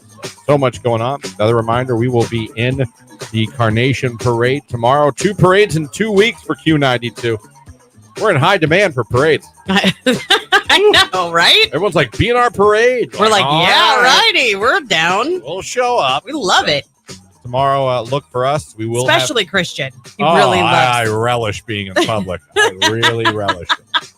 I was in no way going, are we done yet? Is this almost over? But you didn't know. You started out politely, and you're like, do you know how long this route is? You leaned over to me. And I'm like, yeah, we got a little ways to go. And you're like, well, what's a little ways? And you're like, see that balloon up there? Is that the end of the... like, dear Lord, calm down. Can I sprint to my car and be out of the public light? But look, I can't wait to fake it with you guys tomorrow on the parade. We're going to have candy to throw out. So we will be hooking you kids up, filling up your bag.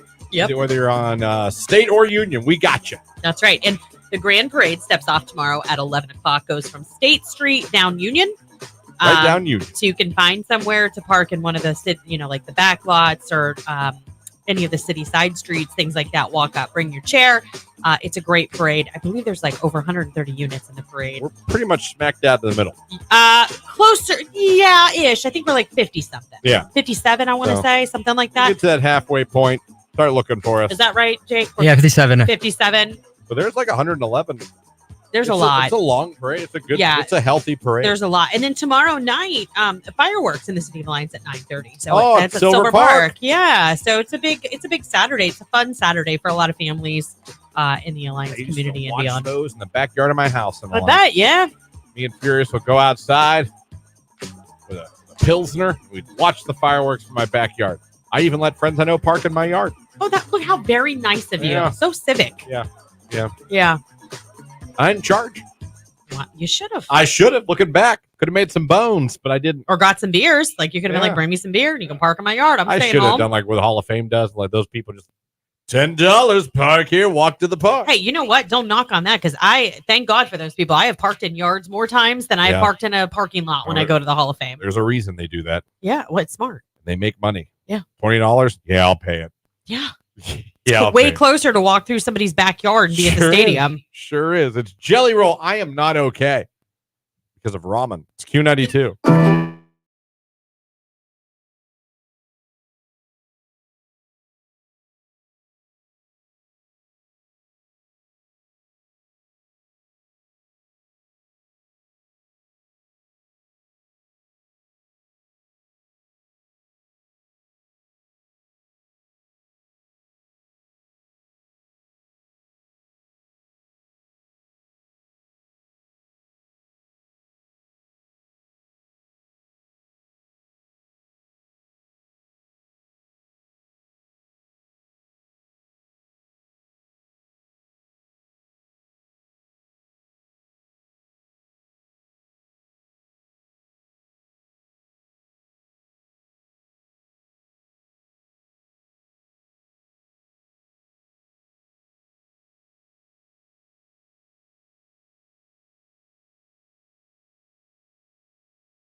guys, in Canton. It is 9:16, just like she said. And coming up, P.S. Cook's gift card to give away. Be listening for the cue to call for that. And one more time, get your butt over.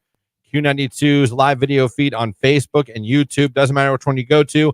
Go there, click the like button on the show, and in the comments section, put Friday, because one of you that does those two things is going to become a Jelly Roll finalist at the end of the show when Lauren randomly picks one of you. You become a finalist, and you will have a chance to win those pit passes to see Jelly Roll at Bash on the Bay at Put-in Bay later on this month, which is going to be an incredible show. Oh, my gosh. Jelly Roll is like one of the hottest artists right now, Yep. and for good reason. By the way, he also said he's apparently him and WWE have other plans to work together. I love it. Did you see? Like, he actually did some moves. Yeah, like, he picked I that watched guy it. up by his neck, and yeah. He did 2 songs live, performed on, and I'll tell you what, that was in a stadium. He sang live. Mhm. There was no backtrack. There was no he's just good. perfect singing in a stadium setting. He's just real good. He just is really, really talented and one of the hottest, like you said, hottest artists of the year. And he's collabed with almost every artist in the world. I feel like every song we introduce is with Jelly Roll. Yeah, or feature Post Malone Yeah, with I Morgan told you. Wallen I think whatever. It's a competition between Post and Jelly Roll who can be on more people's songs this year. And they both are at a You might be on feverish something. pace. Yeah. It's an unwritten rule. I'm telling you, they got a little side bet going on. 9:18. It is Friday. That means we're talking to our friends at the Hall of Fame Village, and that means Maddie Zurakowski is going to join us as always. Maddie, how are we doing this morning? Good morning. I'm good. How are you? It's Friday. We're looking forward to it being Friday. Yes. We're ready. I think everyone's ready for a Friday. I'm ready for like a big break. Yeah, but who's No, counting? I got that. So we're a week after Hall of Fame week. A, have you gotten any sleep? And B, looking back, what an amazing week it was from start to finish. Oh my gosh. Yes, to answer your question, we have all taken some much deserved time this week. And I think that's really due to your point of we had such an amazing week. I mean, Mother Nature always seems to work against us a little bit, which is a little unfortunate. But I think we, ended strong with Carrie Underwood on Sunday. I mean, I don't know if you guys were there, but she brought it. Like, I was so impressed. Everything about her. Even my parents said, they were like, she encapsulated kind of that Taylor Swift energy of just like the girl power. Just everyone was so into it. You saw the grandmas with the moms, with the kids. Like, it was just awesome to see, and to see the stadium so full and just packed of people that were just so happy to be there made it all worth it.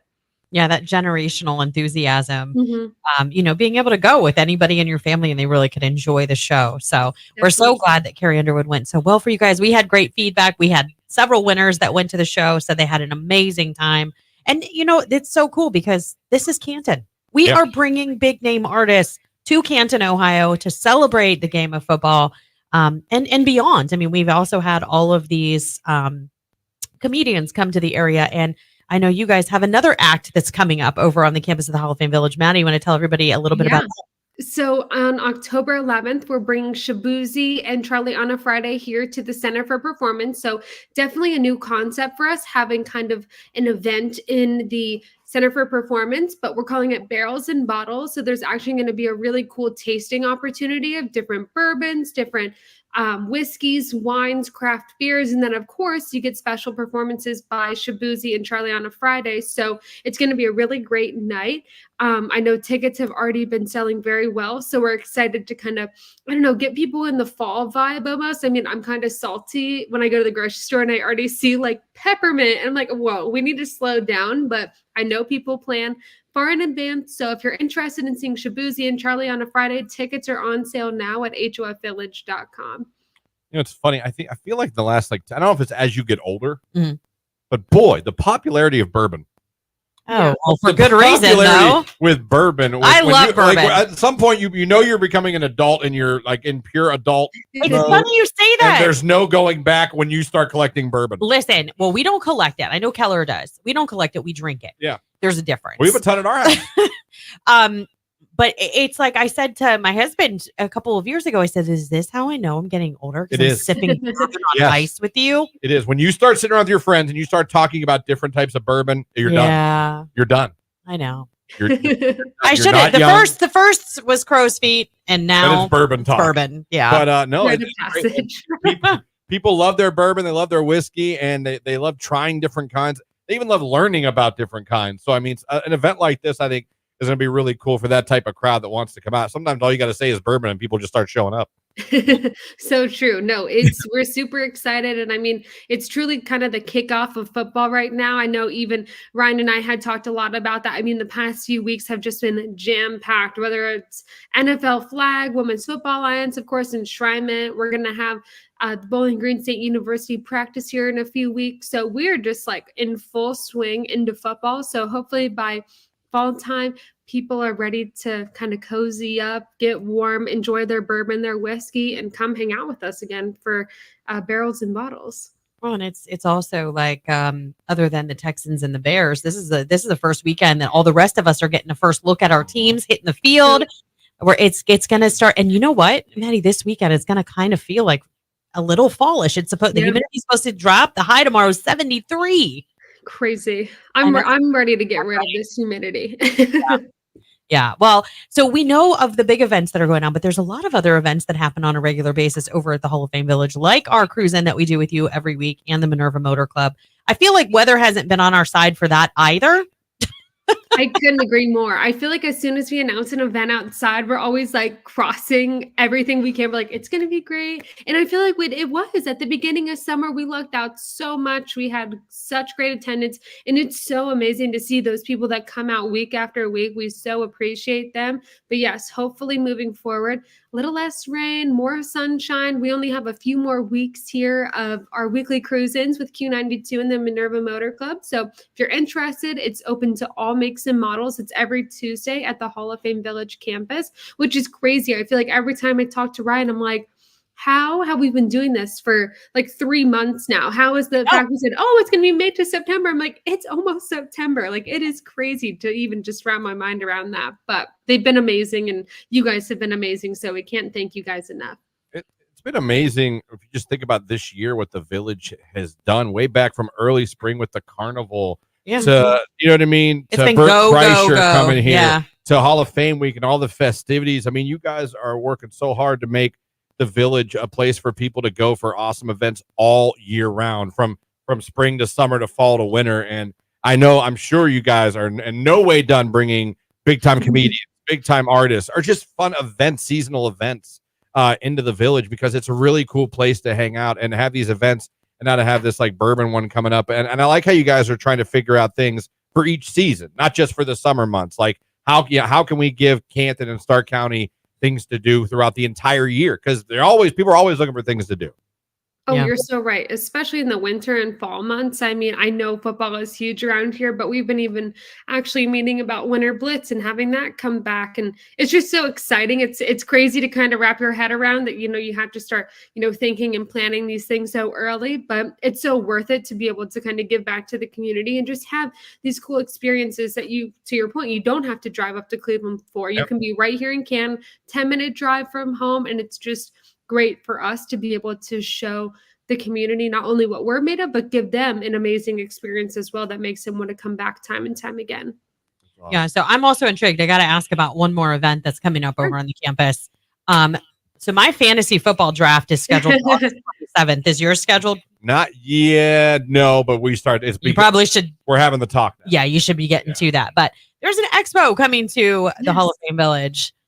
Yeah, it's this weekend, actually. It is our, I think, 3rd year hosting it on campus, the 7th that it's been around, but it's actually the largest fantasy football in the country. So that'll be hosted in the Center for Performance, both on Saturday and Sunday. And then they'll kind of end all of their festivities in Tom Benson Hall of Fame Stadium. So if you're interested in attending, if you're ready to get your football on, visit HOFvillage.com right now. You can register, get a ticket, and it is incredible. Like, it is just next level. I feel like it's so cool how, gaming, just virtual reality of sport has truly just become a life of its own. So now that we're kind of getting the thick in the season and everyone has football in their minds, it's neat that you're not only excited to watch your favorite team, but you get to be behind the scenes with your friends, making all these calls. And I mean, what better way to kind of get yourself excited and started than joining the Fantasy Football Expo this weekend? Yeah. Awesome, man. Just another Another reminder how soon the season's It's here coming, and friends. fall's coming. It's awesome. Yeah. Maddie, always a pleasure. Thank you Yeah, for the thank update. you. And we can't wait to talk to you next week. Thanks, guys. All right, See ya. Maddie Zurakowski. Love her. Does a great job over there at the Village. Always talking to us every Friday and usually talks to Keller at the car show on Tuesday. Absolutely. When they are do. dodging storms. Like literally, we had 1 week where it was beautiful weather, and ever since then, there's It been really a threat is. of rain every single week. It is insane. Yeah, Like Tuesdays. It's not a good weather day. It has historically this summer. It has not been a great weather day. No. And while we try and move forward with them, obviously, because we want them to come out, I do understand the whole is it going to rain? I don't know. Some of those people, those cars are more important than their family members. Okay, that's true. My dad was a car guy. I'm just And kidding. they don't want anything to happen to them. They don't want rain on them. They don't want They don't want to have to hail. wax it They don't want again. to wax it again. Yeah. I get it. So hopefully here's to the last, few weeks of the car show. August hopefully and September being good being weather. Great weather and seeing Yeah. a lot of you guys out there for that. It's 9:27. PS Cooks gift card coming up. And again, head on over to Facebook and YouTube, live video of the morning show. Click the like button and put Friday in the comment section. You might end up being a Jelly Roll finalist. It's all coming up on Q92.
Saw Tom Brady's ex-wife got pulled over yesterday. Did you see those pictures?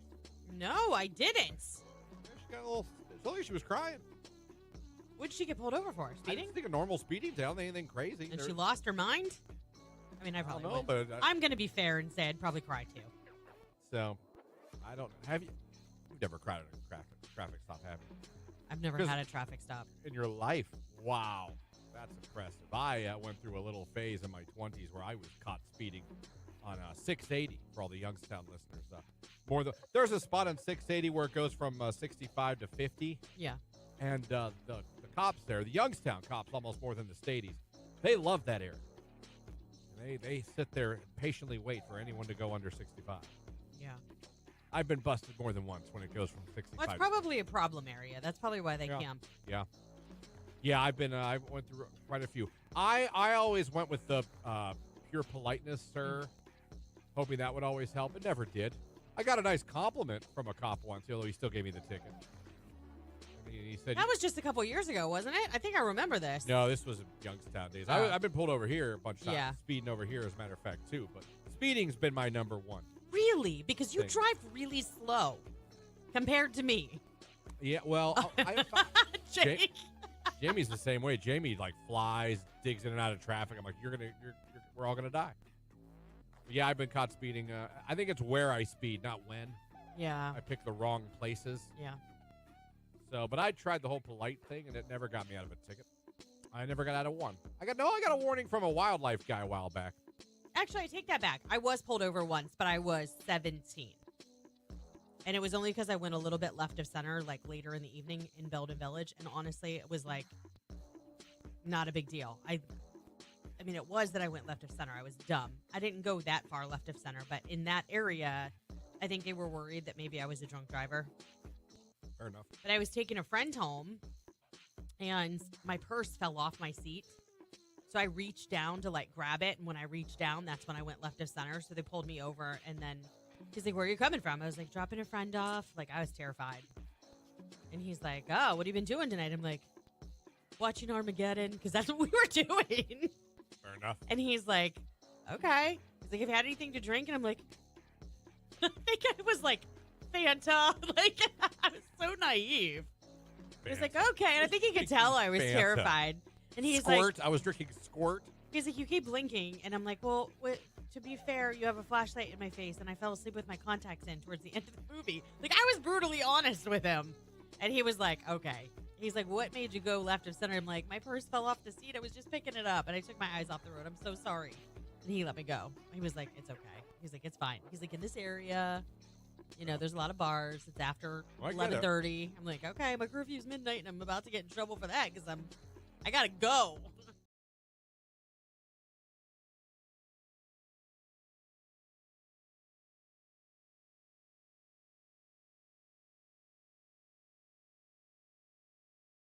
Please hit music.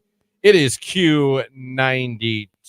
I tell you, tomorrow again, we're going to be in that parade, the Carnation Parade. Yeah, we are. And you know what? Our sister station, AM 1310, is going to carry the live broadcast of the parade, which is amazing.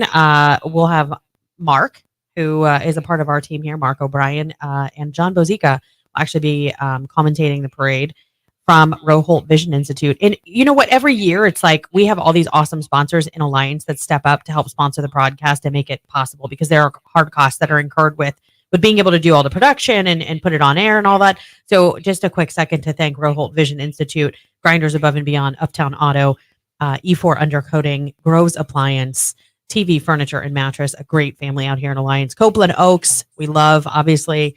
D. Hobbs Flowers, Greenhouse, and Landscaping, our go-to for all of our landscaping needs out here in Alliance and beyond. Minerva Motor Club, you guys are amazing. They're driving us tomorrow. They're providing the cars. So those awesome cars that you see all of us in, that's courtesy of Minerva Motor Club and Canton Cars and Coffee. So we thank you guys all so much for making it possible. We're very excited for tomorrow. And again, tomorrow, Carnation City, it is the Carnation Festival Grand Parade. Steps off at 11 o'clock, goes down State Street, goes down Union. It's a great day for the family. And then tomorrow night, fireworks in the park at Silver Park, 9:30 p.m. Love Silver Park. I used to go there when I lived in Alliance. I went there all the time. I've been there a couple of times. They have pieces of the World Trade Center there? Yeah, I did know that. A little memorial there? I think you told me that. Mm-hmm. Yeah. Actual piece you can walk up and touch of the towers they have there. A nice little thing they put together. I think Mount Union students did that. I believe they're responsible. But it's an awesome place to walk, awesome places to play. People play baseball, softball there. Silver Park is awesome. I used to love walking down there, taking Furious down for a walk down there. Well, Peaceful. They have so much that they do in Silver Park activity wise, and obviously it's a hot spot for all of the activities that have been going on this past week for the Carnation Festival. So it's a great 2 weeks in Stark County with Hall of Fame Week and Carnation Week. yeah, it sure is. Every year. The only problem is it kind of reminds you that summer's in the rear view. It's getting closer to the end than the beginning. Yeah. You know what I'm saying? Yep. But hey, we'll worry about that when we get to it. Go summer. Stay warm. It's Kane Brown, Marshmallow, Miles on it. Q92.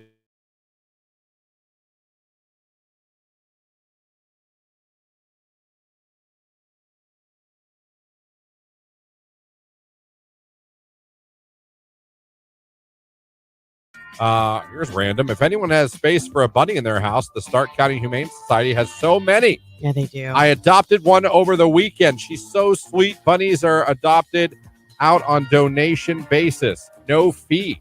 See? Oh, that's kind of cool. Yeah. I know a lot of people had, but we never had a bunny in my house, but I know a lot of people had a bunny. I had a bunny. His name was Kobe. That Kobe Bryant.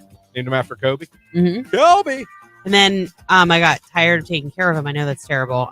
But I was way too young probably to have a bunny. So I gave him to our neighbor, and he lived for like 6 more years. I mean, he was alive a long time. And I got to visit. I had visitation rights. It was good. I have a friend, a good friend of mine. He owns 2 chinchillas, or chinchillas, they're called. Yeah. 2 female chinchillas he has. Mm-hmm. You know where? Random. You know where I won my bunny? That's random. At a fair. Stark County Fair. Stark County Fair. Yeah, Stark County Fair, and it was like the ping pong ball and like the moving little cups, like in the kiddie pool. All those games are rigged. Apparently they're not. All rigged. Not ironclad there, because my mom. If you could have seen the look on her face when it landed in one of those ones that was red, like there was only like 2 of them, and there was like 1 million of them floating in the pool. And it stuck, and she was like, oh my God. I mean, like, she knew what that meant. There was no telling me we weren't taking that rabbit home. There we go. The rabbit's coming home. You couldn't have got the goldfish that'll die a day later. Right. No, I got the bunny. Yep. Look at you having a non-traditional pet. I had hamster. I had... What else? I know Jake has lizards. Yeah. I had I had more than one hamster. We even had the ball, like where we let the hamster run throughout the house in the ball. Just had to watch the steps. Someone text, I swear I landed the ping pong ball in the exact same game and got a bunny too. See? That's so it's not rigged. I think a lot of those games were, the basketball games rigged. Those rims are small. Yeah. We have baby bunnies at our house right now. But you didn't buy them. They're just... nature had them. They're so cute though. They're like this big. Jake, besides your lizards, did you ever have another pet that wasn't a dog or a cat? Or amphibious? I had hamsters. You did the hamster thing too? Yeah. When I was in 3rd grade, all the way up until now, I've had hermit crabs. Okay, so... Hermit crabs are big. And they're creepy. Let's just be honest. I wanted one. Like, I was a Girl Scout. We went to COSI and we all came home with them. Who didn't? Yeah. I hated those things, man. I just did it because everybody else was doing it. But I hated them. Besides cats and dogs, take them out, people. What kind of pets have you had? Can't say cat or... I'm not interested in cat or dog. Our neighbor had... I gotta be honest. We were a very basic bitch family. We had a dog and hamsters. Yeah. And dog. My bunny. Our neighbors had a monkey. Now the monkey since that's died. Impressive. Yeah, no, they had a monkey, and we used to get invited over to feed it good and plenties. It was really cute. They had a floor-to-ceiling cage for it. That's insane. Like, someone had a monkey. Like, he could swing in there, like move around. I was very large, and when it was just them at home, they would get him out, and he would like sit while they were watching TV and stuff, like with them. That's pretty cool. We had a hedgehog. A hedgehog. Those are cool. We have chickens. Does that count? It does. It does, because I have friends that have chickens that like pick them up and know by name. I still want to know who's got that peacock that I saw run across 225 like a week or 2 ago. We have a neighbor that has a rooster. Whose peacock is that? And how did he get out? And should he be crossing 225? That sounds like a joke. Why did the peacock cross the road? Damnedest thing to see. I have a hedgehog and sugar gliders. Oh, sugar gliders are supposed to be super cool. Those are real little, aren't they? Yeah. They can like fly a little bit. Yeah. Are they marsupials? Marsupial. I think so. Maybe. No, I gotta Google that. Let me see. Yeah. None. My mom said kids and a husband was a wild animal enough for her. Fair enough. Fair enough. When I was younger, we had a tarantula for a pet. I've had lots of pets. Snakes, birds, dogs, cats, rabbits, and another one, chinchillas. Oh, what do you do with a tarantula for a pet? Nothing. How do you nothing. enjoy that? You don't. And anyone who says otherwise, I don't believe you. I just don't. I'm sorry. I just don't think that could be true. I know they look fuzzy, but I can't see cuddling a tarantula. Yeah. I have a leopard gecko, and she's the sweetest girl, someone says. I have a pet rat. Me and my friends all got rats for pets. Then it rolled down my steps in that little ball thing, and unfortunately, that was the last time I ever had a rat from Kyle. Yeah. Kyle, I had 2 rats. I forgot about Your them. rat died? Their names were Id and Odd. Don't ask. It was a phase. Oh, a rat phase? Yeah, I guess like everybody was getting like my friends. Like it Everyone was was like getting a cool. Yeah, I was like, let's get rats. Mine were like little though. No, they didn't get like very big. I had them for like a year and a half. And then one died and then the other one died. So I don't know if they were a couple or what. Died of a broken arm? Maybe. When I was younger, I used to have an iguana long as your arm. Had a leash, took it for walks in the yard. That reminds me of that you, show. Jake? No, but I want one. Reminds me of like Mrs. Kipling. You How about know, this? from Jesse. Yeah. I know someone who has a lemur. Oh. Now that's unique. Yeah, it is.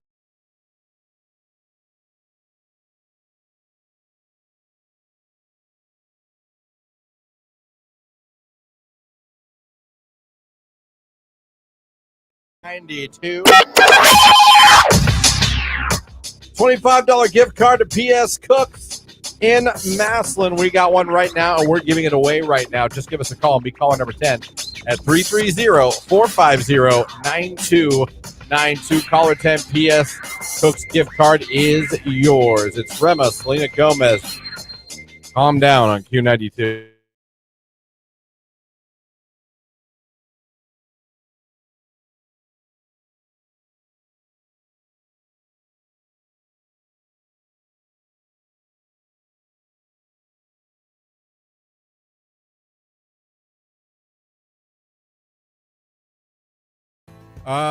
They want $250K for a house in the hood of Alliance. Listen, I lived in Alliance, and I actually enjoyed living in Alliance. There's some really nice areas out here. I had a house in Alliance, and I thought it was very. I had no problems, no issues. I did find a Walgreens shopping cart in my yard one day when I came home from work. I will say that happened. Other than that, the apartment complex was pretty much quiet next to me. The older couple next to me on the other side, they were lovely. The car wash always gave me entertainment. You know what I mean? You got to watch a music video get shot there. I did see a rap music video get shot there. It was fantastic. Right. You had a front row I still seat. remember that. Yeah. They were on the hood. I was hearing the music, and that was not weird for me because a lot of people blast their music when they're cleaning their car out. So that wasn't odd to me. I've heard I do that. I turn my car on it while I'm cleaning it. I've heard country music, hip hop, hard rock. I've heard it all when I lived in that house in Alliance. But I just happened to get up because the bass was really thumping. I was like, oh. I looked up, and then I see like the girl and the guy, and they're dancing, and the guy's running around him with the camera. I was like, wow. Did you then tape them taping the video? No, I didn't. I should have. Yes. I should have. I saw a car wreck at that car wash. Oh, boy. That was fantastic. What? A couple. No, I'm not kidding. I watched this happen. A couple. I started to hear shouting. I got a couple minutes. I heard shouting. So I'm like, well, my windows are open. Let's see what we can see. Nosy Nancy over here I look speaking. across the street, and I see a mother who got out of her car yelling at a couple that are in the car wash stall. How did you know it was a mother? Because I saw her. She got out of the car. Does she just look like a mother, or she had a kid? Totally like a mother. Okay. 100% like a mother. Okay. She was yelling, and I heard things back and forth, but I couldn't. I made out a few F words, but I heard, I really couldn't tell what was happening. So then I watched him peel out of the car wash stall. Okay. Peel out. So much so that he went around the corner of the building, lost control of his car, and crashed into the brick wall of the car wash. But then, on top of that, then he backed up and drove off. Oh, my gosh. And I think I even in my house went, that was awesome. I wonder if they ever caught him. He They damaged the did. car wash. No, they did. Okay. They did. So I had to speak to the police about it. Oh, you were a witness. I knew the cops. Oh, well, there They were you like go. friends of mine. So I was like, well. I did, in fact, see what happens. I was like, yeah, I don't know. They got cameras over there. But yeah, I mean, yeah, there's some stuff went down just now. Yeah. Clearly, you could see the brick is damaged. Yeah. And he was just like, nope, I'm leaving.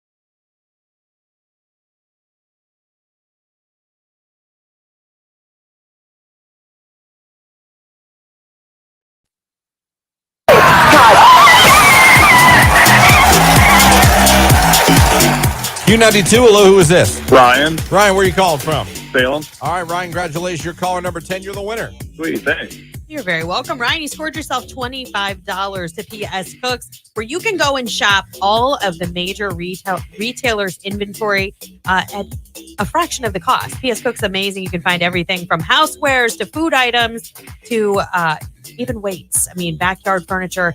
You name it, they've got it. Congratulations, Ryan. Just tell everybody who made you a winner and is hooking you up with a gift card. Q92. All right, and Lauren, last chance for anyone that wants to take a flyer on becoming a finalist for Jelly Roll. That's right. You better get on over to Facebook or YouTube. Find our morning show live stream where you can see Christian, Jake, and I live in studio.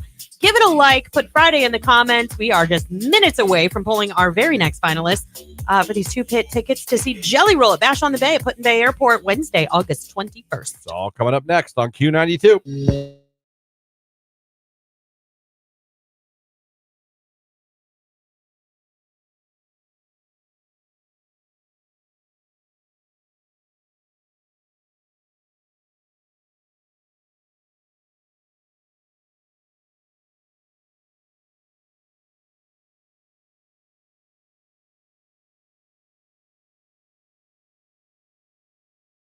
Thank you for the call, Mr. Kim Bolton. Thank you. Good morning to you. Thanks for listening. Yep, good morning.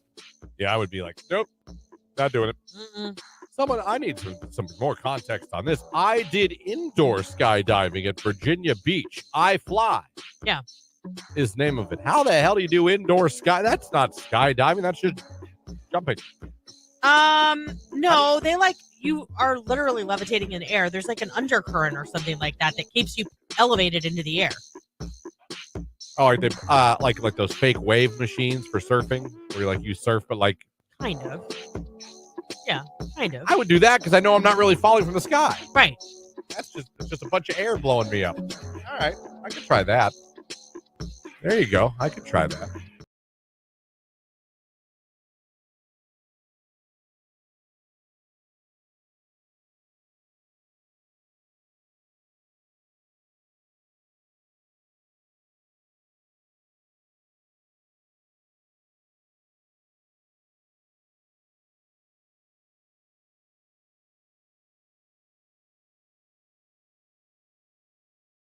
Jake, do you remember a craziest day at one of your jobs? It was just like, what you went home almost like, what was that? I can't top yours, but when I was working at McDonald's, I got an ice cream cone thrown at me. Are you serious? Why, was it someone like a customer or like a coworker? No, it was a customer. What were they mad about? They ordered an ice cream cone and like a large fry with no salt. So we had to make the fries fresh, as you do. Was it my mom? And then I gave her, no, I can tell you it was not. My mom always orders no salt for fresh fries. I know who this lady is. It irritates me.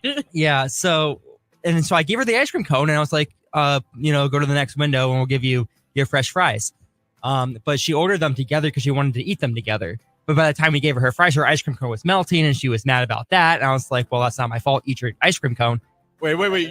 You said that's not my fault. Eat your ice cream cone? Yeah. I didn't know if I said it was my fault, but I did say, well, if you would have ate it, it would have been melted. I think I did say that. Okay. I can't see you being like, too bad, lady, eat it. Well, I was, because she was already on my nerves because she was asking, are these fresh? And then I was like, yes. And she goes, no salt. And I was like, yeah, no salt. And then she said that there was salt on them.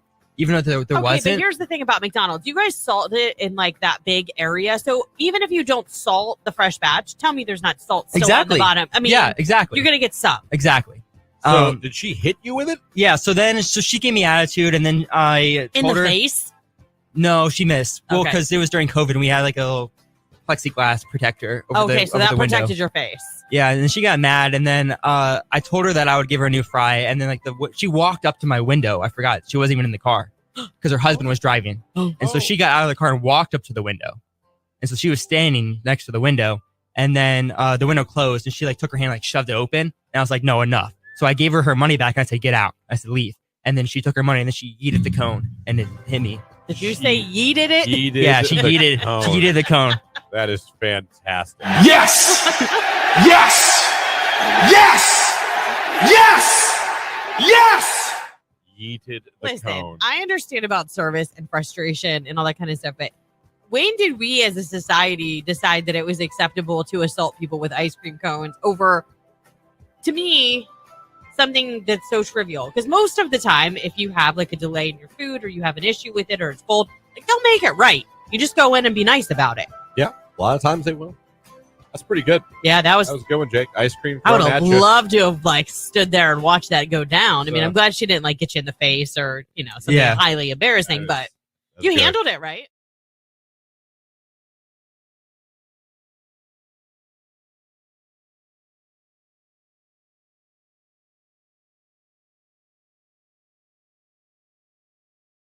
I don't know how I feel about this, but it says several companies have emerged in the last few years to develop grief-related technology where users can interact with an AI version of the deceased.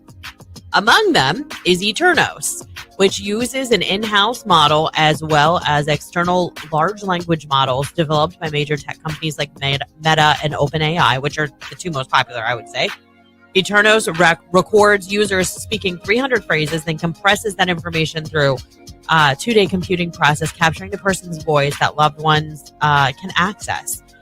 While we have embraced this technology as a way to cope with grief, others feel very uneasy about companies using AI to try to maintain interactions with those who have passed away. So others worry that it could also, or lobby that it could make the mourning process easier, and others worry more difficult because there isn't any closure, which I agree with. Well, it depends on what you have the guy say. I think it's kind of like it's programmed to respond in certain ways depending on what you ask it, but it uses all those phrases and all of that audio from that deceased person's voice to like craft a response to sound like that person.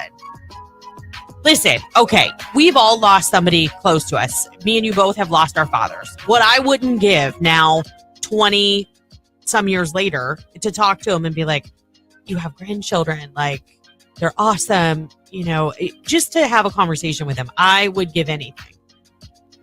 It would be nice if I could talk to my father. However, if all of the sudden I was able to have that conversation with them, I don't know how I'd feel about it. You know, think about it. How would you feel? What if our dads were mean? Right. I'm dead, son. I don't care. Right. Leave me alone. Let me sleep. Christ. Heard enough of your bitching when I was alive. Yeah, can other countries like hack the I AI? don't Like, know. what if that kind of software Like, Dad, Eterno I started meant- being yeah, mean? you could hack it. Dad. 9:55. That's going to about do it for us. Thank you guys so much for your time today, listening on the radio, streaming us at our website, Q92radio.com, or if you're watching on Facebook and on the YouTube page. Speaking of, if you went over there and you click the like button on the live video feed, and then in the comments section you put Friday, you were eligible to be selected as a Jelly Roll finalist. And Lauren, who did it pay off for today? Today, Carlene Gout.